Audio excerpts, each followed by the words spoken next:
What's going on? I am Nando. And I'm Diggins. And this is Mostly Nitpicking, a podcast where every week we pick apart a piece of pop culture by looking exclusively at the details. Woohoo! Hurrah!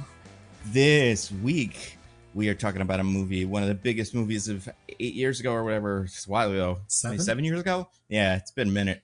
But we're talking about it because it just got a sequel. And also, we mentioned it a couple of weeks ago because it starts with the word like a Minecraft movie. And what's the other one? Did a couple of these in a row.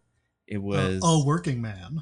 Oh, Working Man, right? Yeah. So we wanted to get some of the movies out of the way, and we couldn't do this the more relevant sequel because that does not start with an that starts with a completely different word. So this week we are doing. Also, after watching this one, I'm not sure I'd want to try to watch that one without knowing what happened in this one. I know, but wouldn't you be so curious? Like, I feel like it would be. It would be fun to get dropped into the middle of this. I feel like I kind of did get dropped into the middle of this. Like, you could convince me there's 2 or 3 books that I just didn't read before this started. Well, so, you know what? If we ever do the sequel, then we'll be doing that to DJ. We will, and I wouldn't be surprised. Honestly, we didn't even ask him. I wouldn't be surprised if DJ's seen this. This seems like the kind of thing that maybe in a different world DJ would like finish Bachelor and be like, you know what? Let's this would be his life. Yeah. Well, I was gonna say, speaking of DJ, who is not here, I'm sure you people that are listening can hear. I asked DJ. I made what I call the basic request for him to get me something fancy. I hope he's listening to this from some place wherever he may be. Something fancy in Thunderbolts or Daredevil related or whatever. You know, it's a very reasonable ask. Or I don't know what else to call it, but because of that, he had to take a full week to drive around the country and do whatever it is he's doing. You know, we'll find out at the end. Maybe it'll be cool. Maybe it'll be dumb. Maybe the journey is the point, and it doesn't matter if it's dumb. Maybe he's currently discovering that he has a half sibling he never knew about and reconnecting. Oh my goodness. Well, we'll get to it. But yeah, that's why DJ's not here. He'll be back next week. One assumes. It depends, you know, that's the thing with simple or easy or doable, uncomplicated. Yeah. Like what's a doable, friend favor. Nope. That's the name of the thing. What's another word for that? There have to be other ones, right? A doable, solid, let's say. Oh, you know? Yeah, there we go. A doable solid. Yeah, doable solid. So they have the but whatever. Either way, I forgot what I was talking about. DJ's You're too busy thinking about doable solids now. That's right, and he might be back next week. I will hope he will be back next week. But and he'll. You know, this is an important episode. I would say this episode right here might be the most important episode of the podcast we've ever done. Yes, because this is the episode where we start our Golden Globes campaign or whatever it is. Oh, have you seen this, Diggins? I did see this. Why have we been doing podcasts this long? Who knows? Why are we doing it now? To get an award from the Academy or whoever does the Golden Globes, Hollywood Foreign Press Association, I guess, right? That's right. But yeah, this is... We've been doing podcasts this long because we knew it was only a matter of time before the Golden Globes added this. That's right. And it is about time. You know, I still don't know if they're doing stunts. I think the Academy is doing a stunt performer one in 3 years, but I don't know if Golden Globes has thought about it. But apparently they're really interested in doing a podcast category. No one knows what this means. It doesn't happen until next year. So, you know, is it one podcast episode? Is it just the entirety of the podcast for that year? I would imagine like some things, like a lot of online content, you do get to submit which thing you want to be judged for the podcast. So, or for the award. So maybe you would pick which episode you think is the best that year. What do you think we'd submit so far? Because there's Christy Gnome's dog, obviously. Yeah. Oh man. I mean, as far as movies we've done this year, I feel like just in terms of movies that were interesting, you know what? I mean, would we want to tie ourselves to Sinners and just be like, look Mm. at this? These guys did an important, you know, an important episode on that movie Sinners, and then maybe Where they they wouldn't, spent. because this is the Academy. They wouldn't even watch, you know, or That's the true. There's no Hollywood way. Foreign Press Association. Oh, They don't know there's who we no are. way they're listening to our stuff. It's way too Mm-hmm. long. They'll just look at it and be like, that seems like it's probably fine. It's been going on for a long time. That must mean it's good. What if we okay. That's what we should be doing now. This should be the meeting where we discuss how we are going to fundamentally change the podcast so that we win awards. So besides paying money, which Mm-hmm. obviously you can do, what For the else can Golden you do Globes, to yeah. with Golden Globes, of course. What else can you do to trick the Hollywood Foreign Press Association into giving you an award? What has Well, been done in the past? I'm not as big on the Golden Globes as I am on the Oscars, but assuming just general awards bait sort of stuff, that usually Mm, helps. Now we already do accent work, so that's huge. that's true. And Uh, accent work we probably shouldn't be doing, but sometimes that also works. that's true. Um, pretending to acting as though we are other people. Like if we Mm-hmm. can just like do a big Elvis impersonation or Bob Yeah, Dylan, or musicians. yeah, we got to start Mm-hmm. doing a lot more musicians because that's what they Yeah, really love is when an actor is pretending to be a musician. Then they're like, that's a thing that's like what I do but different. that's true. Oh, you know what else? Somebody needs to lose or gain a lot of weight. And this is a podcast. We could just lie and be like, hey, wow, lost 20 pounds. Yeah. You can see Okay. your So rib cage. And next then next episode, wow, rib cage gone. Just next incredible. week when DJ comes back, you and I are both going to comment on how much weight he's lost. Yes, exactly. Got And it. I don't know, how does that work with the vacations he's doing? Do you usually come back? I feel like you would expect, because you're going to a land of, you know, plenty, you would come back larger. However, if I was going to a place like that, I would spend no money on food because it's all so insanely expensive. I would eat next to Mhm. nothing while I'm there. I would also lose approximately 17 pounds in sweat alone. Mm-hmm. That's true. So yeah, I feel like it may even be true. What else is good about what else? What else do the Globes specifically like? What things have the Globes gotten weird in, like, times when we knew they did a weird, like The Tourist is a good example, but I don't want Hmm. to make a podcast about The Tourist. Get Johnny Depp involved. Let's see, best picture. That's true. Maybe we should do a podcast series on movies that won Golden Globes but not Oscars and be like, this is why the Globes got it right.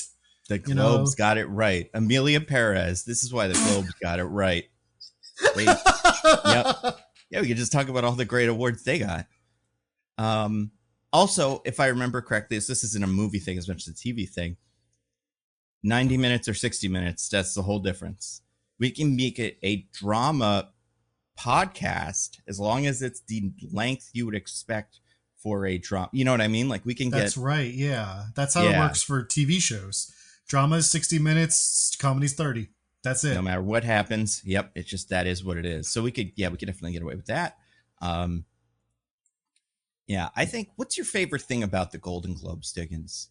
My Besides favorite all the besides. people that vote on them and like make the great decisions and stuff. Yeah, all the great people who organize and run and vote on it are, just some of the hardest working, best people on earth, obviously. Mm-hmm.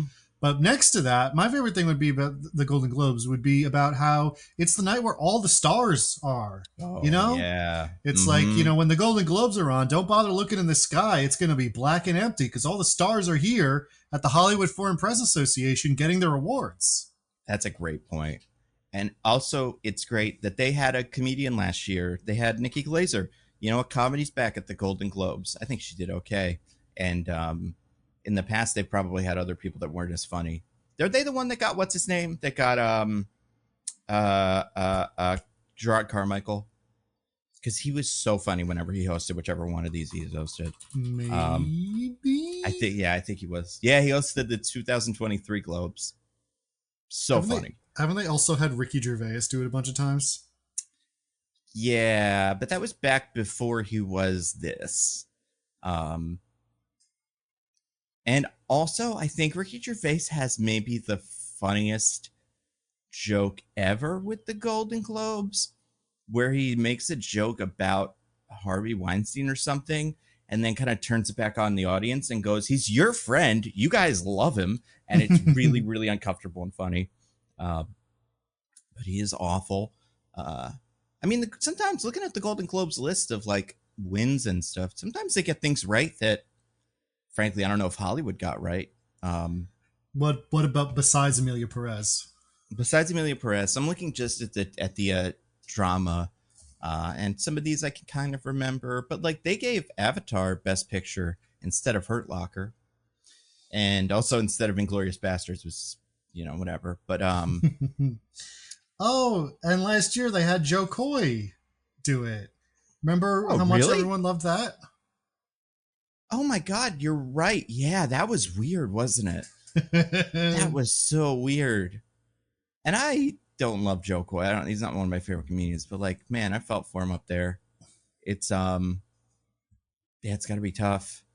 But also, that was also the year that Oppenheimer won.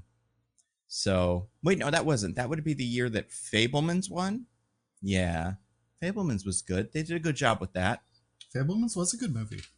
Like looking at their last five best pictures, it's Brutalist, still haven't seen. Oppenheimer, very good. Fableman's very good. Power of the Dog was good. Looking at the other four that are here, I could see maybe Dune. I think there's a case for Dune, but forget about that. And then Nomadland over Mank.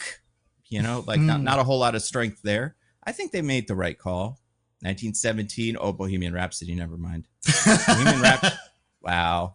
Bohemian Rhapsody 2 over Star is Born, which who cares? Whatever. If Beale Street Could Talk, very good. Barry Jenkins. Yep. Black Klansman. I don't know if it's his best work, but very memorable. And then Black Panther. So if there was a theme in 2018, yeah. Interesting. Thanks, that of those thanks they to went Star with is Bohemian Born Rhapsody. for fucking it up. If you could be. Thanks. But yeah, they went Bohemian Rhapsody. Good for them. Brave. And then Three Billboards Outside Ebbing, Missouri. Remember that movie? Yeah, they love those movies about how maybe, racism is different than we thought. But also, what would have won there? Oh, Call Me By Your Name was that year. Then probably. Oh, and that's Your Shape of Water won Best Picture, right? Mm-hmm. So they very heroically took the bullet the Golden Globes showed us what could have happened so that they could fix it for the Oscars, the one that matters. Right. The Golden Globes heroically did that so that the Oscars wouldn't have to suffer, because the Golden Globes, on top of being, the best, glitziest awards show they pretty much ever made, they're also selfless. They are selfless. And the only other thing I think we need to do for the Globes is go back through our catalog and erase all the times we say that the Golden Globes are bullshit, because you can buy a Golden Globe. I have directly said that the Golden Globes run on bribery. Yeah, we need to do something about that. Besides that, and I think it would help if we had if we had a press campaign, because that does seem like that's what gets the Golden Globes going. If we had a famous person, someone insanely famous, they don't have to be on the show. They just have to go to the Hollywood Foreign Press Association's house and hang out with them for a couple hours and go, you guys should, accept this podcast. So what we should do is take somebody who's going to be campaigning this year and get them hooked on the podcast.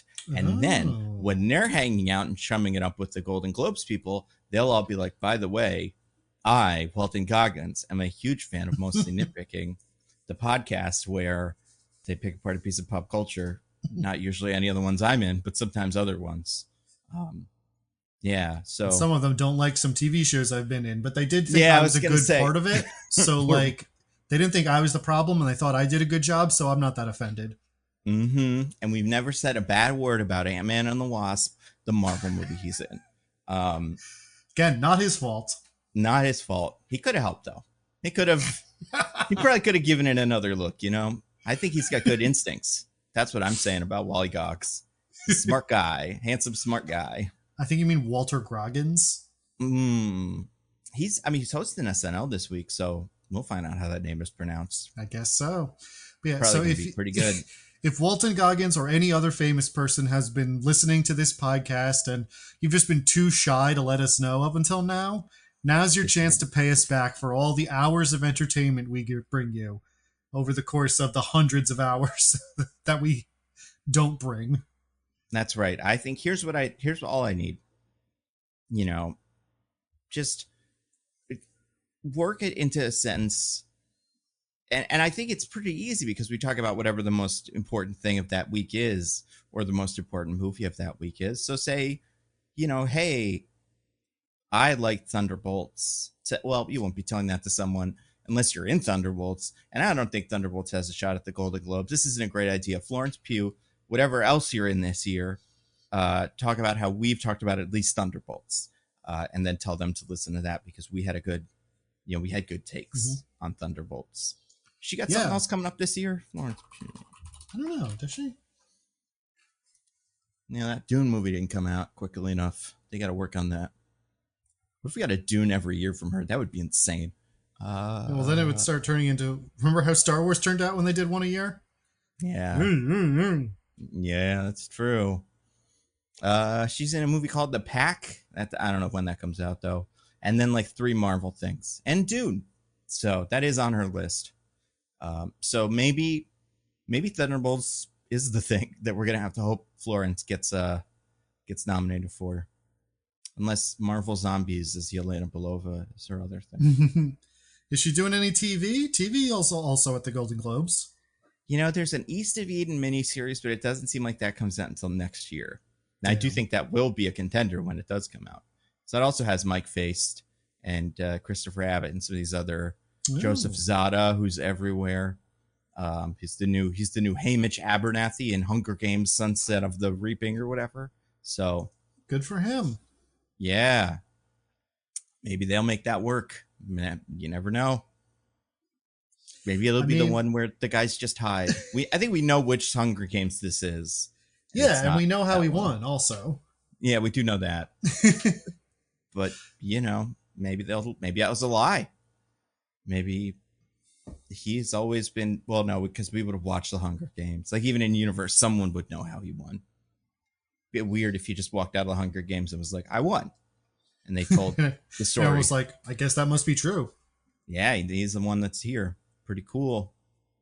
Get drunk, they would say to him. He'd say, all right, that's all I need for me. Also, something about the coronavirus. That's what he would say, right? That's what Woody Harrelson loves. Woody Harrelson loves the coronavirus? He loves something. He loves the flu and the, Fauci and stuff. I don't know. He's kind of weird when it comes to that stuff. But we're not... in what direction? The they made you take a shot even though you didn't need it. I remember he did like a bit on SNL. But Woody Harrelson, if you're that one guy who's listening to this, maybe we don't know everything, maybe you gotta take everything with grains of salt and at least for a couple of weeks, just say nice things about us and we won't bring up any of the weird stuff you've done. We won't bring up that your parents were like notorious. What were they, like hitmen or something? Unless you think that's cool. They were, yeah. I know. Well, we won't bring that up unless you want us to. And hey, you know what, Woody Harrelson? All the celebrities out there, pretty sure that thing we just said about the vaccines is the worst thing about you. That's probably true. As far as male celebrities go, that's not a bad track record. We've already talked about how excited we are for Now You See Me 3 in theaters soon. Maybe that'll be nominated for a Golden Globe. Oh, could be. Maybe all the other movies will die that year and it'll be the only one left. And they'll technically get nominated. King Ralph situation. It's going to happen. Right, when they all forgot to make other movies besides King Ralph that one year. So King Ralph won every Academy Award. That would have been pretty funny if they did that, though. All the movies... I don't know if King Ralph was a hit when it came out. Probably not. Although John Candy... Is he in it, or is that John Goodman? That's John Goodman in King Ralph. Okay. Yeah, he's from Speed Racer. He's not in this. Speaking of things, he would be great in this movie. As who? Speaking of movies about royalty. I mean, he could be the dad. with the gun. He could be that guy.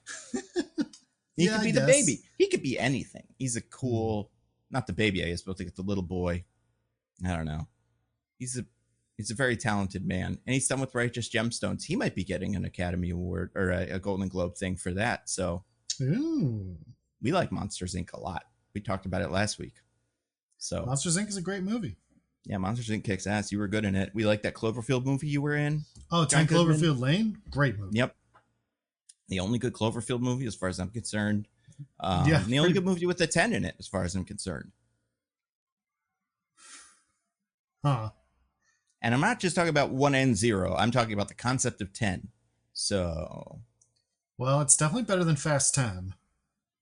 Yeah. And that's an X. So does that even count? You know, like, I'm looking at, oh, wait, is it better than 10 Things I Hate About You? Ooh. Is it better than the 10 Commandments? With Charlton Heston? That's right. And Yul Brynner. Ooh, is it better than 3:10 to Yuma? Ooh. Either one. And then is it better than Shang-Chi and the Legend of the Ten Rings? Don't answer that.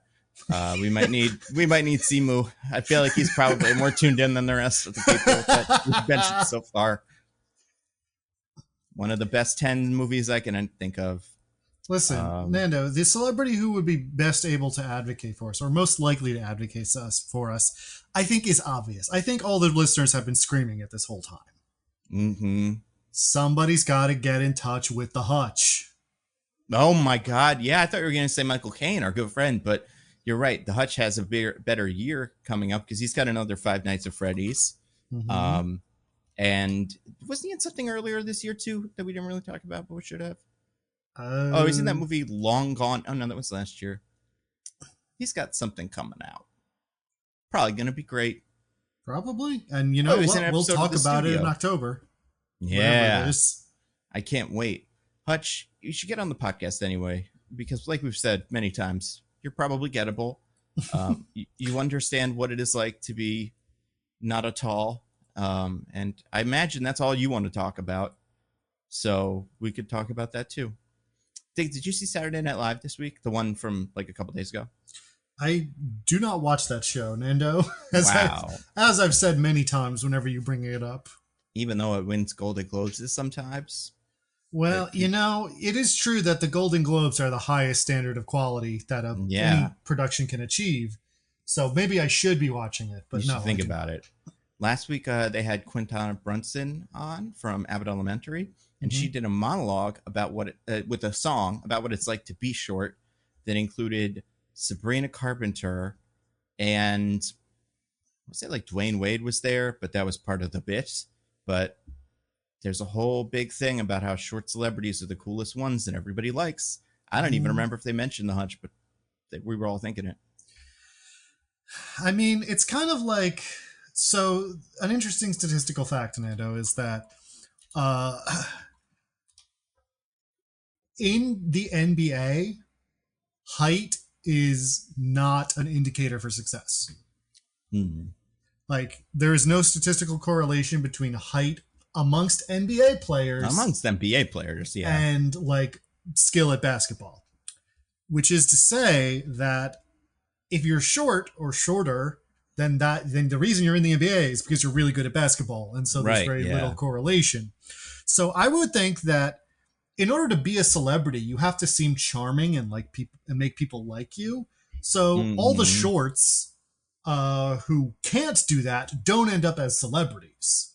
So it's really not any kind of reflection on the culture of short people in general that short celebrities are charming. That's true.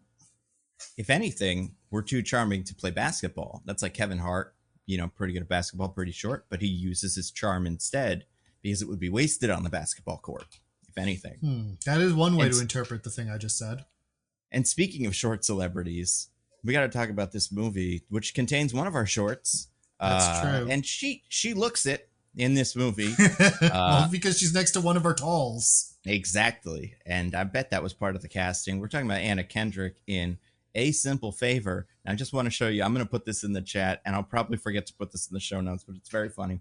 So I Googled her height just to make sure, because I'm like, did they do some fancy shit with they do the Gandalf perspective thing, and she's actually quite tall, but she is 5'2", and I found this handy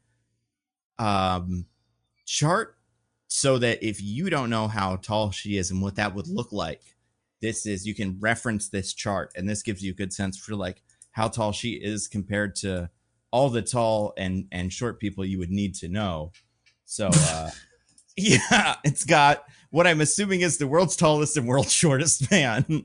And you can tell the world's tallest man is like a sepia tone picture, but he's like 8.5 feet tall, maybe 9 feet tall. Mm-hmm. Hugh Jackman, I think, and Angelina Jolie and Anna Kendrick. And she is right there in between Angelina Jolie and what I'm going to assume is the world's smallest man. So, yeah, I think that is about roughly the halfway point between Angelina Jolie and the world's smallest man is Anna Kendrick. There's somebody who makes these height comparisons for everybody. You can find these everywhere. Oh my God, this is handy. Whoever's doing this, doing the Lord's work by keeping the idea of these two guys alive. That's really funny. But yeah, she's 5'2", so pretty good. And I imagine in this movie she's mostly wearing flats, and Blake Lively's character is mostly in heels. Although they are exaggerating it, but I mean, Anna Kendrick is 5'2" and Blake Lively is 5'10", so it is a stark difference. Wow.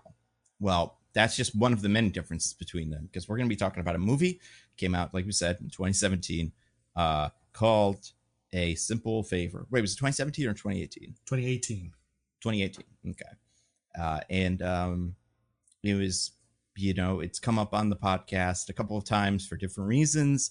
Mm-hmm. Discord mentioned it. And like we were saying, there's a movie that came out this week or the week before that is the sequel to this, which I don't even know how they did it. But I mean, I'm sure they figured it out.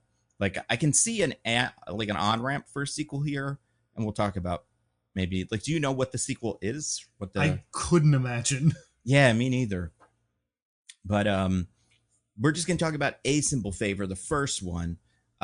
It's directed by, and I'm probably written by Paul Feig, which I think is interesting. It is based on a book. Oh, okay. It's got a very booky title. And one of the characters in it is a writer. That's like a dead giveaway. That it's about a book. And yeah, it stars those two, Anna Faris, or not Anna Faris, excuse me, the other one. Anna Kendrick. The one from Twilight. Would know from Twilight and Trolls. And being one of Nando and DJ's favorite celebrities. I got nothing against her. DJ, I feel like DJ has an opinion on her, but I don't. It's Aquafina for both of you, but yeah, DJ is really the Anna Kendrick one. Yeah, I think Anna Kendrick is in a movie I love by a bad person called Mr. Right, where I think she's very charming, and I think that's kind of where I got kind of convinced that she's cool. Where I don't know, where I was like, oh, I like this. Really, wasn't the Twilight movies? I think she's got some fun moments in those, but I would say that's one of the main flaws of the Twilight movies is they leave her in the dust. We don't get that much of her. We got Anna Kendrick. We got Blake Lively, a person. Sorry, I just looked up this Mr. Right movie, and now I see why you watched it. It's a really fun movie, but it's written by or directed by Max Landis. I can't remember, maybe both. Written by. Just written, okay. But it's it's a good time. And it's I'm saying you definitely watched it because it stars Sam Rockwell. I did. And he's doing his he's doing like a good version of his Argyle shtick where he's like a hitman, but he plays it a little cool, and he dances around and but it's a romance, and it's a very weird, like, the two of them have a strange chemistry that I would say makes the movie pretty fun. And it also has a member of the Wu-Tang Clan. I can't remember which one, but it's got a Wu-Tang Clan in it, so I love that. And she was also in that sex doll show that was about Dan Harmon. That's right, the one that was on Quibi. Mm-hmm. She was on one of the many Quibi shows. That's right, she's one of our Quipsters. Roku TV now. Yeah. I watched the whole thing of that. Did you watch? I mean, it's like one, what is it, like 30 minutes in total or something? Because it's a Quibi's. I didn't watch all of it. I did watch some of it. It's not bad. I think it's good enough. But yeah, so it's got Anna Kendrick. It's like Blake Lively, who everybody knows from the news. And also, she's married to Ryan Reynolds. That's how you know her if you're me. Then if you're My sister, you know her from Gossip Girl. That's, I'd say, her biggest credit. Uh, and she was in that Green Lantern movie that everybody in the Green Lantern movie says sucks. So that's fun. It's true. And what else? What else is she from? That people? She's in that movie where there's a shark and she Yeah. needs to not get eaten by it. And I think that was part of this. Like, it seems like there was a while where she did Gossip Girl, and she kind of tried to be a big star, didn't really work. And then she came back with that. I think that movie was called like The Shallows or something, Yeah. or Shallow. The That Shallows. and this, and a couple of other movies that made her like, got her right back into it. And she was in Deadpool and Wolverine. Everyone loved that. You know, she was Lady Deadpool or something. But then she was in a movie where the director was maybe kind of a not great guy, and to prevent her from potentially saying to the press that he was a not great guy, he decided to ruin her life.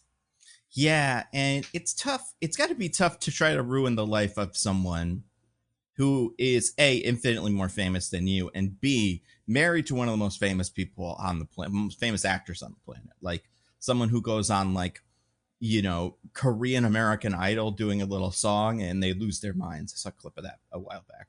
I think it was for Deadpool 2. But yeah, I guess they probably didn't call it Korean American Idol. It wasn't just Korean Americans. It was the Korean version of American Idol, which I guess is the Korean version of Pop Idol, the British show that started it all, as we all really say. fascinating to me how hard it is for you to get to Korean Idol.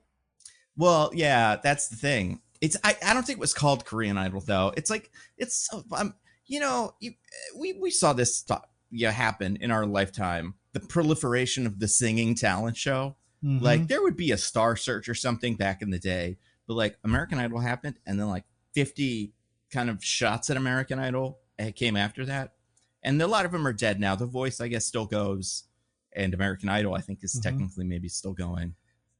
And America's Got Talent, which for some reason allows singing, which is insane to me because it also has magicians and like trapeze artists and cats that perform. And it's like, they have their own, they don't have a show, you know, like they let them do this, but whatever. And because like Susan Boyle, I think, would say Britain's Got Talent, even though she should have been a pop idol because she sang, you know, that's what I say. Who's your favorite singing famous person from a reality show specifically? Oh God. Do you remember any of their names? Justin Guarini from my favorite movie, From Justin to Kelly. From Justin to Kelly? Yeah, I watched that. Kelly Clarkson, she's got a show now. She's pretty popular.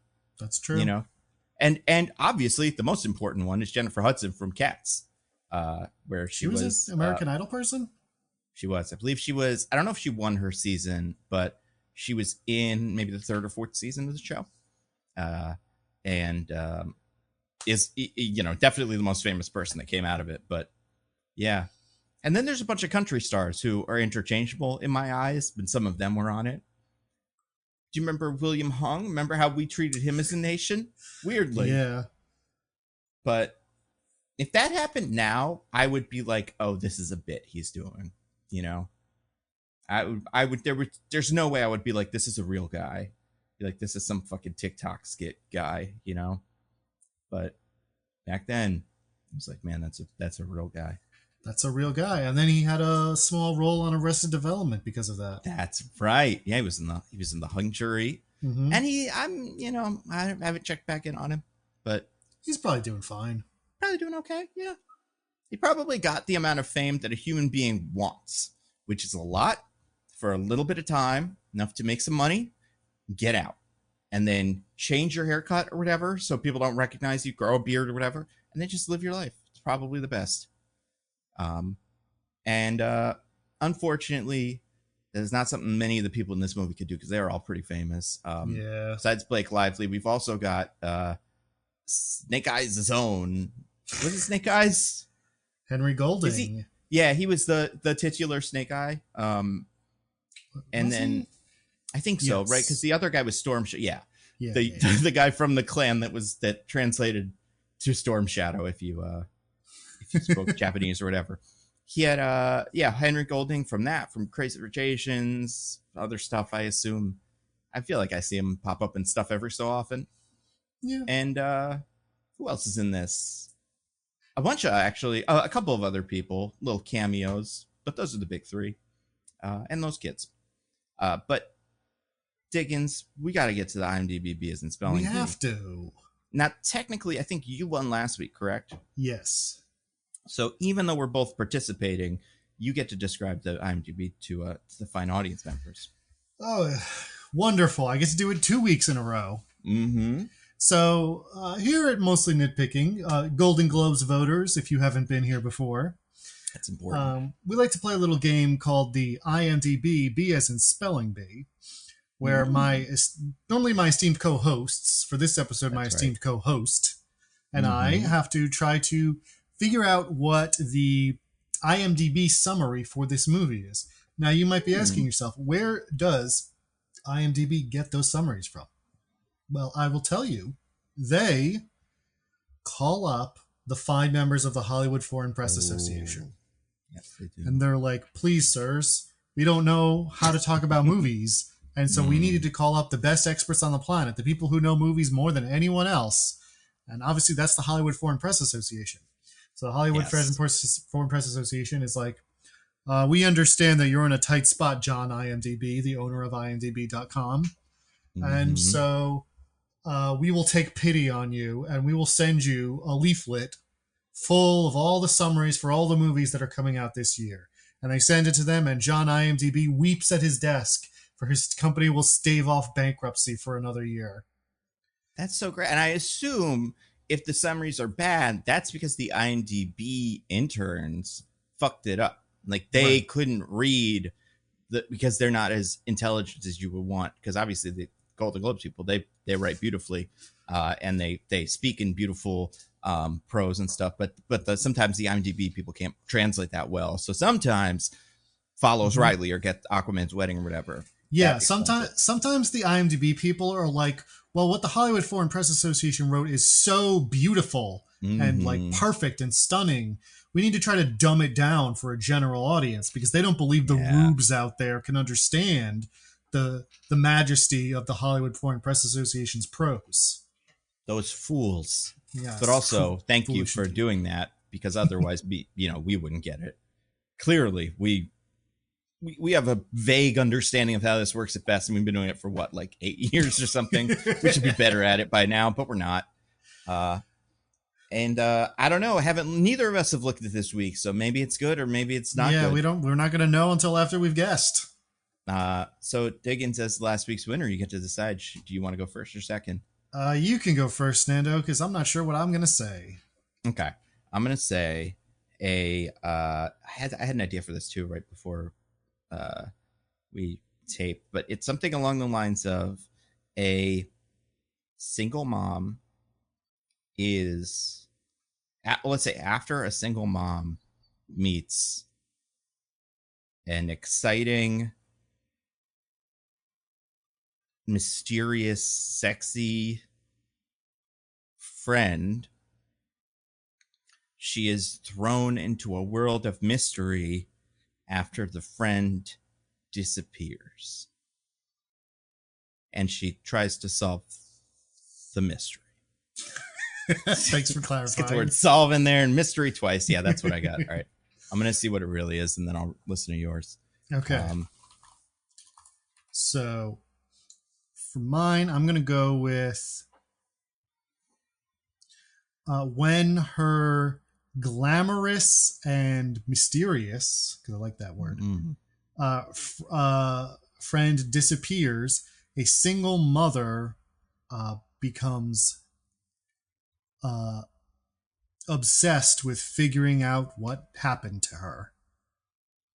So I'll be honest, I don't think either of us did particularly well. All right, well, I'm looking it up myself now, so I'll be the judge of that. Yeah, I think you'll agree. First of all, neither of us used either of their names, which they do have in here. Neither of us used any of the specific words they used to describe who these people are. Damn. Secretive, upper class. I was so close to upper class, but I was like, nah, that's not in there. And also, I mean, it says Emily goes missing, and that stuff I think we said. Neither of us mentioned the vlog, which I think is feels dumb because like I should have thought about that. That is kind of the conceit of the movie. Every 20 minutes, the movie remembers that. Yeah, so I don't think either of us did a great job. Um, I don't know. How do we decide this? I mean, do you want to do not even the name game, but the guest actors from it? Name like we each try to remember an actor from it because there are a lot of actors in this movie. Sure. Are there that many? We'll see. But yeah, let's do that. And we can start. We don't have to name their characters because there's some of them probably don't even have names. But yeah, we'll see who can get the most names of guys. And if one of us fakes it, we'll get to go like, that's not a real guy, and that can be like a check. And if it turns out that guy's not in it, then that person loses, because obviously neither of us is going to have a list of them all up. But yeah, do you want to go first or second? You can go first. Okay. And I will start with the simplest of actors. Anna Kendrick plays one of them. I will start with the second simplest of answers. Blake Lively plays Emily. All right, then I'm gonna say. Then I will use Snake Eyes' own Henry Golding playing husband man. Johnny Boy, probably. What's his name? His name's We'll Sean. never know. Oh, okay, yeah. All right. Well, those are our three main characters. So now it gets trickier. I believe Andrew Rannells plays one of the other parents. He definitely does. Yeah. I will say. I'll say Jean Smart plays the mom. In a little bit. You know, cameo late in the game. Uh-oh. Do you not believe that was her? No, that. I know that's right, but that was the last one I had that I was keeping in my back pocket. Oh, really? Okay. So now I just got to try to think, see if I can remember anyone else is in this movie. I feel good about this. You should. Yeah. I don't feel good about what's happening right now. Because here's the thing with this one. I remember watching the credits for this and going, like the opening titles when I watched it last night, and going, him, her, a lot. But oh man, but yeah. Oh, I can't think of his name, but Hot Frosty Man is in it. Hot Frosty is in it. I also don't know his name. I want to say it's like Dustin something. I don't know. I don't know if I could take that. Who else is in this movie? Besides people. Hot Frosty Man. It's hard to even remember other people when Hot Frosty Man is in here, and that's with such a role. One of his top three most iconic roles, I'm assuming for most people. I would think so. I mean, what else could it be? It would have to be this Hot Frosty, and then he's in like Schitt's Creek, right, or something. Is he? But oh yeah, he's the boyfriend, like the vet. I think. Have you watched Schitt's Creek? No. Oh, okay. Yeah, he's in there. He's Alexis's one of the like main characters that is not part of the main family, but I'll recognize that dopey smile anywhere. Well, I think for the sake of the podcast not sounding awful for the next few minutes, I think I just have to admit I don't know anyone else in the movie. Oh my goodness. Wow. Can you name someone, Nando? Oh yeah. Linda Cardellini. Fuck! Who has a weird little cameo. Oh, I'm so stupid. And she was mine that came up on the titles of her. But then also, I love, it's a big fan of Sherman Showcase and Southside, Bashir Al-Saladin plays the detective guy. And I think I don't like him in this. Well, I think he's fine in this. But he's one of those guys that like shows up in like Top Gun or whatever movies he's in. I'm like, hell yeah. Him getting work. Right. But also, I should have. Sorry. I was going to say, I picked this. So if you would like to pick a tiebreaker that you think would be more fair for yourself, you're welcome to try. Dustin Milligan. I had his first name right and everything. Dustin. Yeah. It's fine. I mean, if I had... Aparna Nancherla is in it. Yeah, she's the other one. Mm-hmm. And I imagine the other mom is also kind of famous, but I didn't recognize her myself. And she probably has the most lines. Also, I think the teacher is famous. Not like famous, but like someone we kind of recognize. Maybe not. Glenda Braganza? Yeah, maybe not. and then Kelly McCormack is the other mom, I think. Oh, she's in a little bit of Letterkenny, not a ton. But she's not Problemista movie. We all love that. That's fun. Yeah. But she's probably one of the roommates. Yeah, she probably doesn't have a huge role. But yeah, this is a star-studded movie, kind of. I do think there's somebody else we're forgetting, but I can't even remember who they are. I guess if we knew, I don't know if the husband is famous, Bruce, the one with the gun. It's not, I don't think he's a husband. I think he's like a caretaker. Oh yeah, you're right. He's he's from stuff, I guess. I don't know. Either way, we did a great job. We did the best job anyone could have ever have done. We did incredible. And I think this is a good game for the reason I won. B, other reason is like now maybe you're like, ooh, I want to see that. I didn't know Linda Cardellini was in it. Is she playing a Linda Cardellini type? Fuck off. There's never been a less Linda Cardellini type as far as I'm concerned. Oh, I even meant to bring this up. I'm so stupid. Patty Harrison's in this movie. Yes, that's right. Oh, and Rupert Friend. Duh. I knew there was somebody else. Yeah, Patty Harrison is in this movie. Which is, I mean, tiny role. And like, I don't blame anybody for forgetting that. But yeah. And she's fine. You know, she has one line and it's really a nothing role. She shows up and has her Patty Harrison air to her. That, you know, somewhat unreachable, which fits right in the world of high fashion or whatever it is she does as a job. I guess. Don't fully understand what it is. Yeah. But I think she's Rupert Friend's assistant. Yeah, but what does Rupert Friend do? What is his job? He gets called a dime store Tom Ford, right? So he's a fashion designer. Yeah. That's right. He is a fashion designer. Who later directed a few movies. Oh, wait, really? Yeah, Tom Ford's directed a couple movies. Oh, Tom Ford? I don't know if that's that Tom Ford, but maybe. No, it is. It is the same Tom Ford. It can't be. Wait. Okay. What movie? Oh, I'm thinking of John Ford. Wait. No. Tom Ford and John Ford are different people. But Tom Ford has directed some movies. Oh, good for him. Oh, he directed a movie called A Single Man, which maybe we'll have to do on the podcast because it starts with A. What if that was the bit? What if we were just doing all the movies alphabetically? These would be the ones we'd have to do first because it's just a blank. Unless there's a movie called, we'd have to start with all the number movies. Yeah, or like a tilde or something. There's probably movies like that out there. But yeah, wow. There are a lot of people. Now I'm pretty impressed with this movie. And I bet Paul Feig's in there somewhere as Guy in suit, looking around. I think so. I'm looking at this IMDb. Right. I don't see him anywhere. I mean, and there's one star we didn't mention of the movie, which we'll get to. But I would say out of everybody in this movie, this is the star. And this takes maybe third billing, as far as I'm concerned, over the husband. And I'm sure we'll get to it. But I'm fascinated to know who that is, who we haven't mentioned. It maybe isn't a person. Maybe it's a thing. Or maybe it's more than a thing. Maybe it's an idea or an experience or a state of mind almost. Yeah. But we'll talk about it. Way to live your life, you know? But yeah, as the winner, I get to say what I thought of this movie. And I will say I was very surprised by what this movie was. Not when the podcast audience said to do it, then I knew exactly what it was. But I didn't know. It turns out that's not a huge part of the movie.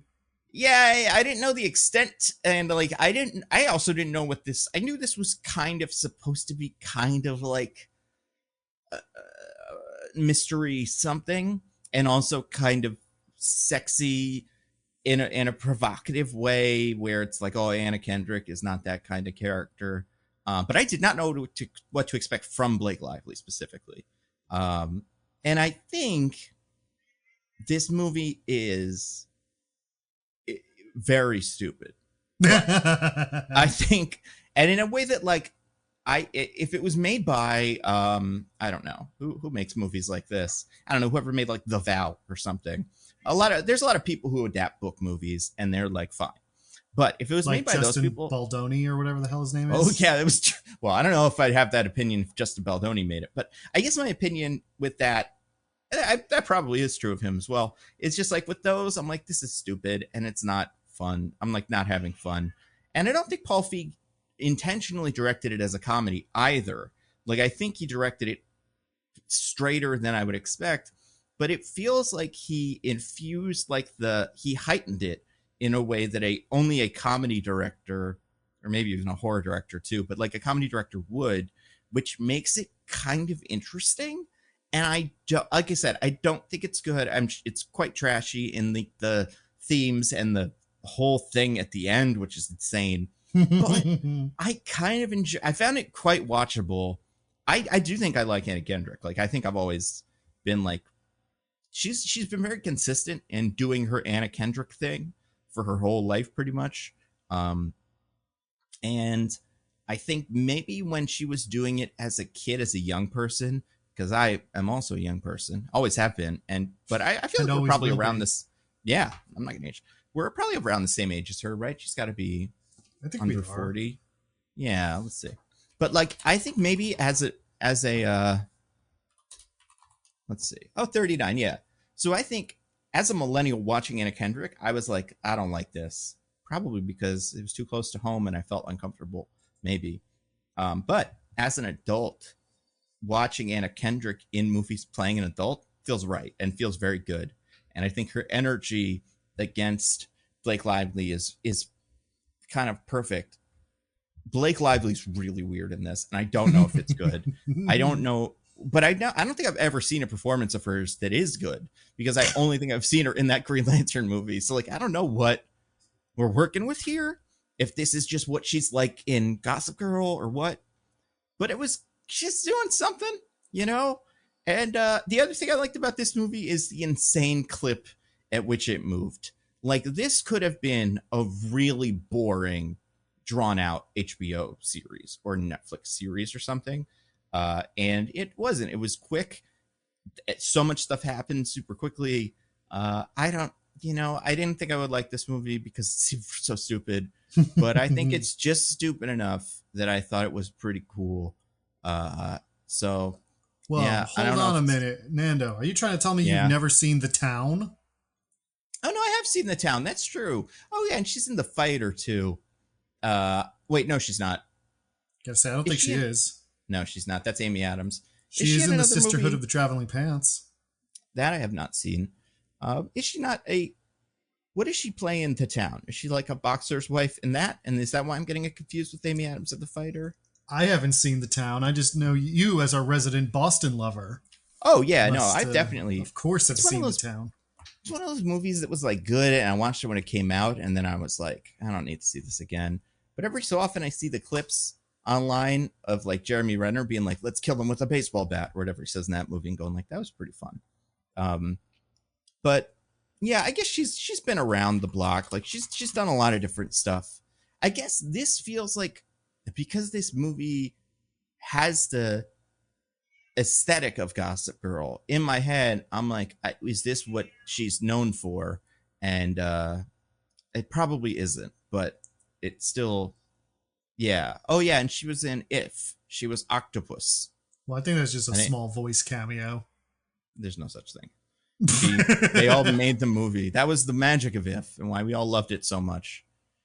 If you're one of the many actors that were in it, and you're going to advocate for us to get a Golden Globe. So big picture, I thought it was kind of fun. And I didn't hate it as much as I thought I would. I don't think it's like a great movie, but I think if you know what you're in for, or you don't know what you're in for, but you kind of have a gist of what it might be, I think people will enjoy it. I don't know.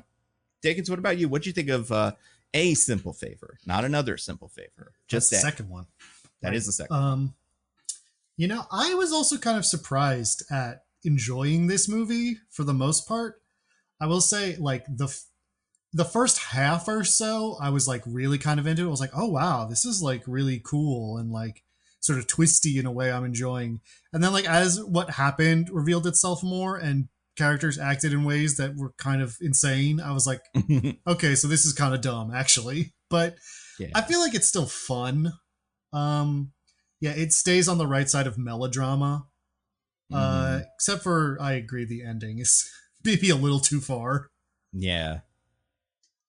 Did the ending is like, and we'll talk about it. Literally, the ending of a Community episode. Yes, I've actually saw someone say that in Letterboxd reviews too, and it feels so right. Feels like the ending of a Community episode, and we're like playing it seriously. The ending of like a kind of weird play, where everybody's like got the. But yeah, the Community episode is right on, and I imagine the Community episode would have came out first, right? Because Community was done by 2018. Started in like 2008, 2009. Yeah, it's actually a kind of an old show now. Nope, incorrect. But continue. It's young and new. Only more relevant. So yeah, like as it goes on, and it becomes clear that it's not about to reveal itself to be really clever. Mm-hmm. I was like, okay, so I should let go of some expectations. But letting go of those expectations, I still ended up having a good time with it. It's not, like you said, an amazing movie, but it's fun. And Paul Feig knows how to keep it being like sort of like melodramatic without being self-serious in a way that would make it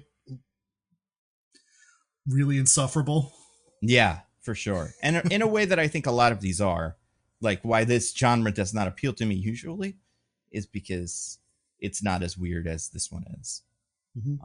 Like I do think without the two leads, if they were just doing something else, like if it was two character actors or like not a character actors, I guess, but like two actors that show up in these all the time, you know, I'm trying to think of a version of like, I don't know.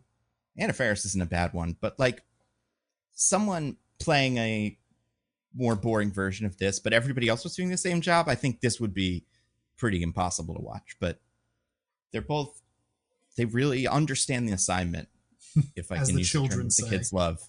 Yeah. As the we say. Right, because we're the children. Yeah. Mm-hmm. So yeah, you know, it's not an amazing movie, but it's fun, and I liked it overall. Yeah. Yeah, and I bet, oof, see, this is tough. Okay, so let's say DJ was here. If DJ went first, I could see DJ saying, this is dog shit. Yeah. I could see DJ hating this movie. But I think if he went second, I think he would still not like it, but be a little bit softer on it. Because he'd be like, oh yeah, I can see that. But but if he went third after we both said we liked it. Oh yeah.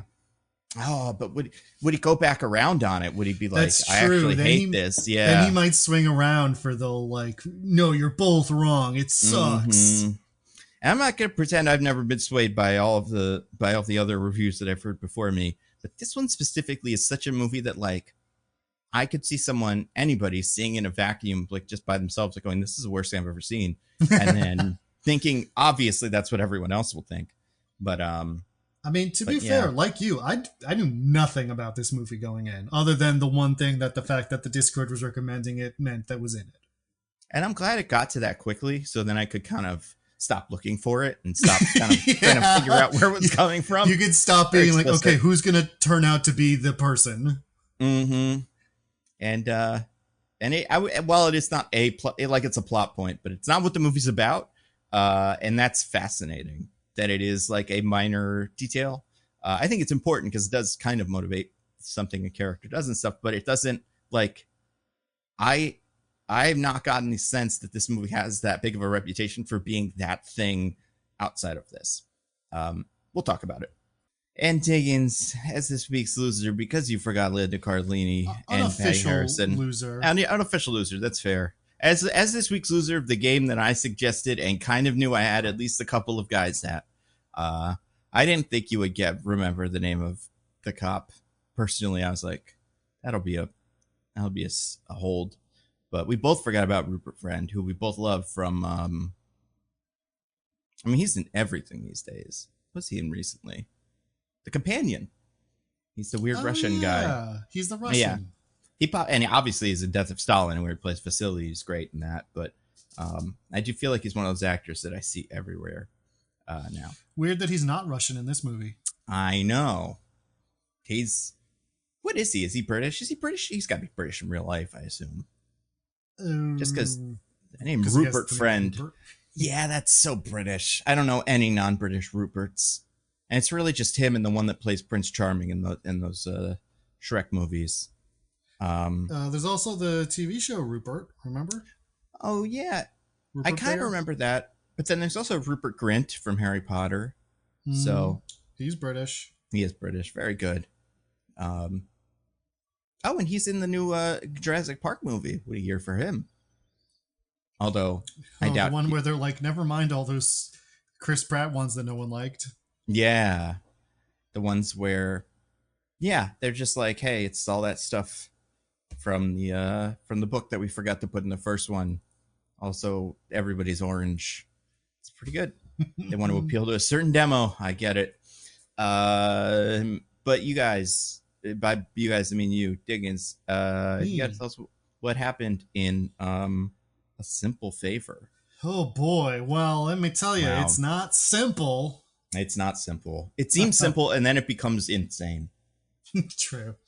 Um, so I will go ahead and describe what happened in A Simple Favor. Although first, of course, we have to say the wheel Yep. is still on the run. I think as last we saw it. I Mm-hmm. think there was a shootout with some cops in Indonesia. Ooh, it's not Huge, good. yeah. The wheel did get away, but injured a few officers in critical Oh, condition in the hospital. I think things are not going to go so good for it if it gets caught in Indonesia. that's true, and it's not good because it's a wheel, right? Those are like dartboards or like little targets for shooting at stuff. Like Mm-hmm. if it were another shape, maybe it'd be harder to hit. But like you train on a circle, so they're probably gonna get it eventually. Yeah, so I don't know. I mean, we'll see what happens. But until Yeah. such time as the wheel's legal troubles may or may not be over, we have had to have a series of replacements. And for this episode, what we've got is the remote. Oh. Just have a little remote. You go click, Hmm. turn the TV on or off, or change the channel or the volume, whatever you're doing in order to bring up whatever point you want to bring up. Hmm. Um, but anyway, with that sorted, let's just get started. So, A Simple Favor is a movie about, well, it's a movie that contains a sort of implied, sort of like three-way triangle, push and pull That's with a true. man and well, two men and a woman, and the one of the men and the woman are brother and sister, and it's a whole sort of messy thing, which reminds me of an episode of Joey, the Friends spin-off sitcom. Yeah. Oh my God, that's Right. right. Yeah, because you see, um no, I think you said you were excited to see how they were going to write off Lucy Liu on this show, and the answer is that I they pretend she was. was never on it. Yeah. What happened there? Like, I not don't like what know. happened there. I'm assuming she got busy or was expensive, but like, She realized like 3 episodes in, like, wait a minute, what am I doing on Joey? yeah. I guess what confused me about it was I was expecting this episode to start with Deep Powder is canceled. It's a big failure. Like Joey has to start from square one, but that's the opposite kind of. It's like he's a star. He needs an assistant now. Like he's, you know, Yeah, because that's one of the plots of this episode. Joey's such a big yeah. star, but he's so disorganized and doesn't know his own schedule that he has. But Jennifer Coolidge Mm. suggests he hire an assistant because he's doing so well now. He has lots of money; he can afford it. She has an Uh, assistant. yeah, Boy, she is has an that fun. assistant who she makes do menial tasks like balance cups on his head or do the robot Mm-hmm. because she's a terrible boss. But in the early 2000s economy, I mean, what else could you Yeah. do? Listen, there, the robot is pretty cool. And he's not really that good at it either. No, not But especially. it's yeah. Considering what we know about this character, they're getting off easy, frankly. So good for them. But yeah, so he tries to hire an assistant, goes through some resumes. Meanwhile, Michael is in a legal dispute with Oh yeah. one of the guys from Big Bang Theory who was in a previous Mm-hmm. episode because they invented a coding for rockets or something. Yeah, it's pretty Um, impressive. and apparently it's going to be apparently they're going to be able to sell it. It's like some kind of big deal. and his friend Seth, I think is the guy's name. It's Simon Helbig. Mm-hmm. It claims that he entirely invented it. So Alex offers to mediate between the two of them, which doesn't go well because Simon Helbig is a huge asshole who can't help but insult the woman who's offering to mediate, so much so that she starts suing him instead. Now, to be fair, he is a huge asshole. Seems like a weird choice of mediator, right? Like, oh yeah, no, she's a horrible idea. Impartial third party. Yeah, she has a personal relationship with Michael. Like, she would obviously be biased in his favor. It was crazy for him to agree to it in the first place, but he seems to have agreed to it and then just decided to be really mean to her. That's fair. Well, he's a nerd, you know. He doesn't get it. He doesn't have empathy and stuff. He doesn't understand, and also he doesn't get it, as Alex says. That's true. He does not get it. Do you think this is where what's his name got the idea for the Social Network movie? He was watching Joey. What's his name? The Seven. Aaron Sorkin. No, I'm thinking David Fincher. Thanks, he directed it. You're right. Aaron Sorkin wrote it. Both of them probably were watching that with Joey, and they called each other up like, I got the best idea. I was just about to call you. Hopefully this happens in real life in a couple of years. I can count on it. Yeah. But that's all going on in the background. Meanwhile, Joey goes through some resumes and ends up hiring this guy, Glenn, who really seems to get Joey. Yeah. Howard wants it, but Howard's too big of a weirdo. And also apparently is like a high up executive at a bank. That makes sense. That's the kind of job I feel like he would have from real life. Yeah, probably. Especially living in this place, which is honestly very nice. Yeah, it's not bad. You'd imagine everyone who lives there must be fairly successful. Like That's Joey true. wasn't when he moved in. Yeah, you could do rock climbing on the wall. You could do all kinds of cool shit. This actor, is he from stuff? Do you recognize him? I thought I did, and then I don't think I did. Think so? Yeah, I'm looking through his IMDb now. Not in very much stuff. No? He's in an episode or two of Always Sunny as corporate rep, but... Yeah, well... Yeah, I don't know. He's a guy. All right, well, we'll see if we ever see him again. The end of this episode implies that we might, but who knows with Joey. Because he's a great assistant, works out wonderful, is helping Joey with all his stuff, but also he wants to ask out Gina, Joey's sister. Joey's totally fine with that at first. He's like, yeah, go for it. In fact, gives him, pretty much coaches him through the asking her out. Yeah, that was weird, but also in character, considering everything else he's done. Like, that felt right. Mm-hmm. But now that he's dating Gina, he's too distracted to be a good assistant. Yeah. He's always busy with her and like forgetting to do stuff for Joey. And it's turned out to be bad. Like, not good assistant work if you're getting distracted by dating the sister. Frankly, I mean, I would think that like having a girlfriend probably shouldn't impact your ability to work this much. Yeah. If anything, it should make your work better because it's everywhere's like all your stuff is in the same place. Like but he can't compartmentalize like a pilot can, as we know from the Nathan Fielder show. So yeah, he gets, dragged into all this drama. Also, I looked it up. The guy who plays whatever his name is, the assistant was from Two Guys, a Girl, and a Pizza Place, which I've never seen. But did have Ryan Reynolds. So there's that. Well, then we can only assume that he's a Ryan Reynolds level star. Yeah, he must be. Mm-hmm. And the other one is Nathan Fillion, who is, not quite a Ryan Reynolds star, but he's a star. So pretty famous. Is the third one of those. Yeah. He was Castle for all those years. Yeah, he was Castle, and now he's going to be a Green Lantern for at least one movie. Mm-hmm. Maybe two. Wow. We should all be so lucky. Mm-hmm. I mean, but that's more movies than Ryan Reynolds was a Green Lantern for. So really, when you think about it, that would make him more famous than Ryan Reynolds. That's a great point. They're 2 for 2 on Ryan Reynolds or guys on that show being Green Lantern. So this guy's probably next. He could probably be, well, no, I guess Kyle. I don't know. We're running out of white Green Lantern guys. Maybe an alien. Kyle. Yeah, but I wouldn't say he's a Kyle type. He's too much of a jock. If anything, he's also maybe like a second Guy Gardner. His secret twin. You never know when somebody's got a secret twin. Maybe we could do a prequel thing and he could be an Alan Scott. That's true. Yeah, you know what? That's a great point. He could be Alan Scott. Anyway, so Gina and Joey get into a big fight about it because Joey's like, I need my assistant to be good. And Gina's like, I like him. Like, I might actually like him. And Joey's like, oh, you've never had a healthy relationship in your entire life. So maybe, I don't know. Meanwhile, Seth, Simon Helbig, gets his own lawyer and they're going to sue. And Alex's initial plan is to bluff because Joey was there when they were inventing the thing. And so Joey say he remembers that they invented it together.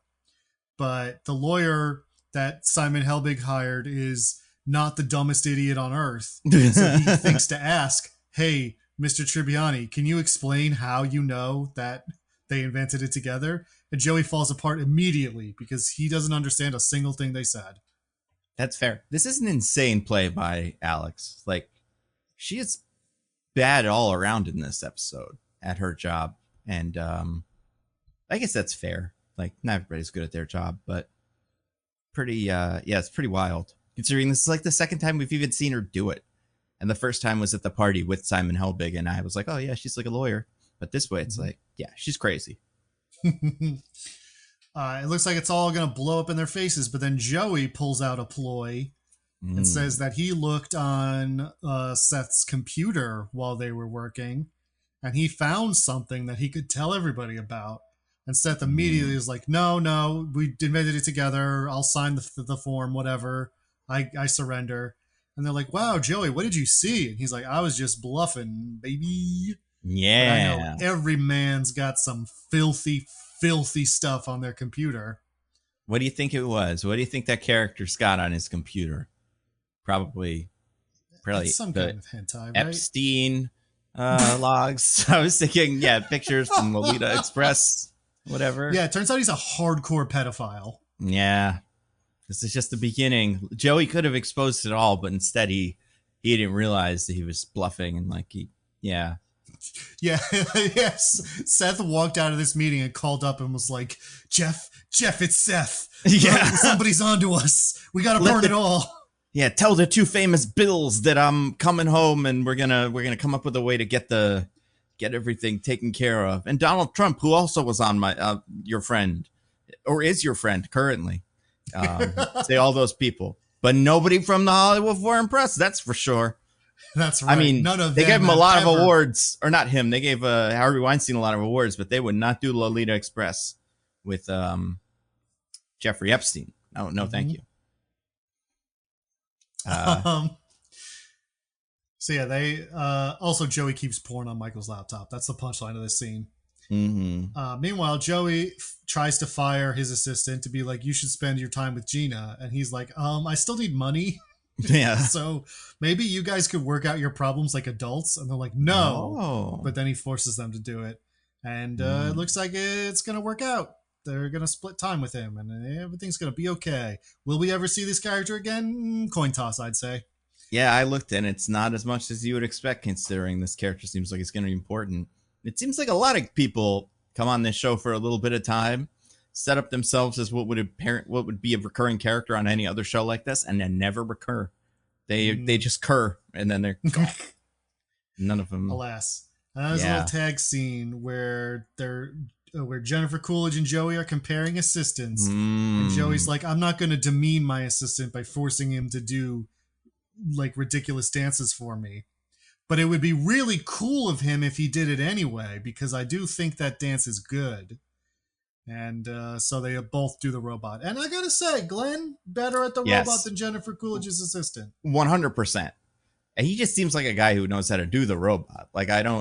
He's just like a more all-around, together guy when it comes to that. But you think you're Jennifer Coolidge's assistant, maybe like he did it. He phoned in the robot one day and then was like, oh, wow, he did a great robot. And he never thought he would have to compete. Little did you know. Yeah, he's competing right now. Also, in the first scene where Jennifer Coolidge is telling him to get an assistant, Jennifer Coolidge says a really weird thing about gay people. Oh, I can't remember what that was. She's like, when she's telling Joe to get assistance, she's like, and you should hire. This isn't Jennifer Coolidge, whatever. I'll just say it in my normal voice. And she's like, you should hire one of those gays because they're so clean and they have nimble little fingers. And I'm like, what does that even mean? Those gays. That's like what she says in that episode of White Lotus. The gays. That's a. Do you watch White Lotus? No, but of course I know that scene. Yeah, that's a classic scene. And so this was where that came. This is probably Mike White or whoever made the White Lotus probably called Aaron Sorkin and was like, I got a great idea for a show. I'm going to make it in a couple 2 decades where she yells those gays. And Aaron Sorkin is like, that sounds like a good idea, but I don't think I'm going to be involved at all. You just told it to me first. Yeah. I'll hold on to that. And then I'll call you. I've also got an idea, but it's also different. And you should go on Survivor, Mike White. And he's like, I will do that. Famously. Yeah. What is a Jennifer Coolidge impression? It's like, yeah, I'm Jennifer Cool. No, I don't know. We'll never do it. No one knows. I don't know. And, but yeah, what did you think of this episode? I mean, base level Joey, I would say. Not like an especially good sitcom episode, but you know, it's got some hijinks. It's got some stuff. It's not, you know, if I put it in front of my eyeballs for 20 minutes, I'd probably be able to just sit there slack-jawed, not thinking about anything. Yeah, and what else can you ask for from TV? That's a great point.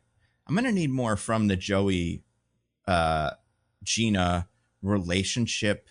Like the idea that this guy is the perfect boyfriend. Like, honestly, when I saw this character for the first time, I was like, oh, is this the boyfriend from the 4th episode or whoever was like sleeping in Gina's bed that one time? Because they're all so similar. Like, I would need that character to be more interesting. This is where I would want like Brian Michael David Scott or someone who's like a A-lister now to show up and have like a little role. Not that I think this actor was bad, but it just he didn't feel interesting enough for this role. Well, there's not really like any attention given to why he and Gina make a good couple. Because like we just see them kind of flirt with each other a little bit, and that's pretty much it. Yeah. You noticed the hem on her pants or something. That was something that she was quite taken by. That's true. Yeah. So yeah, I don't know. I mean, I don't know if it's just the 20-minute like sitcom format or something, but I feel like I watch other sitcoms and don't have this problem. Joey episodes feel so rushed. Yeah, they do.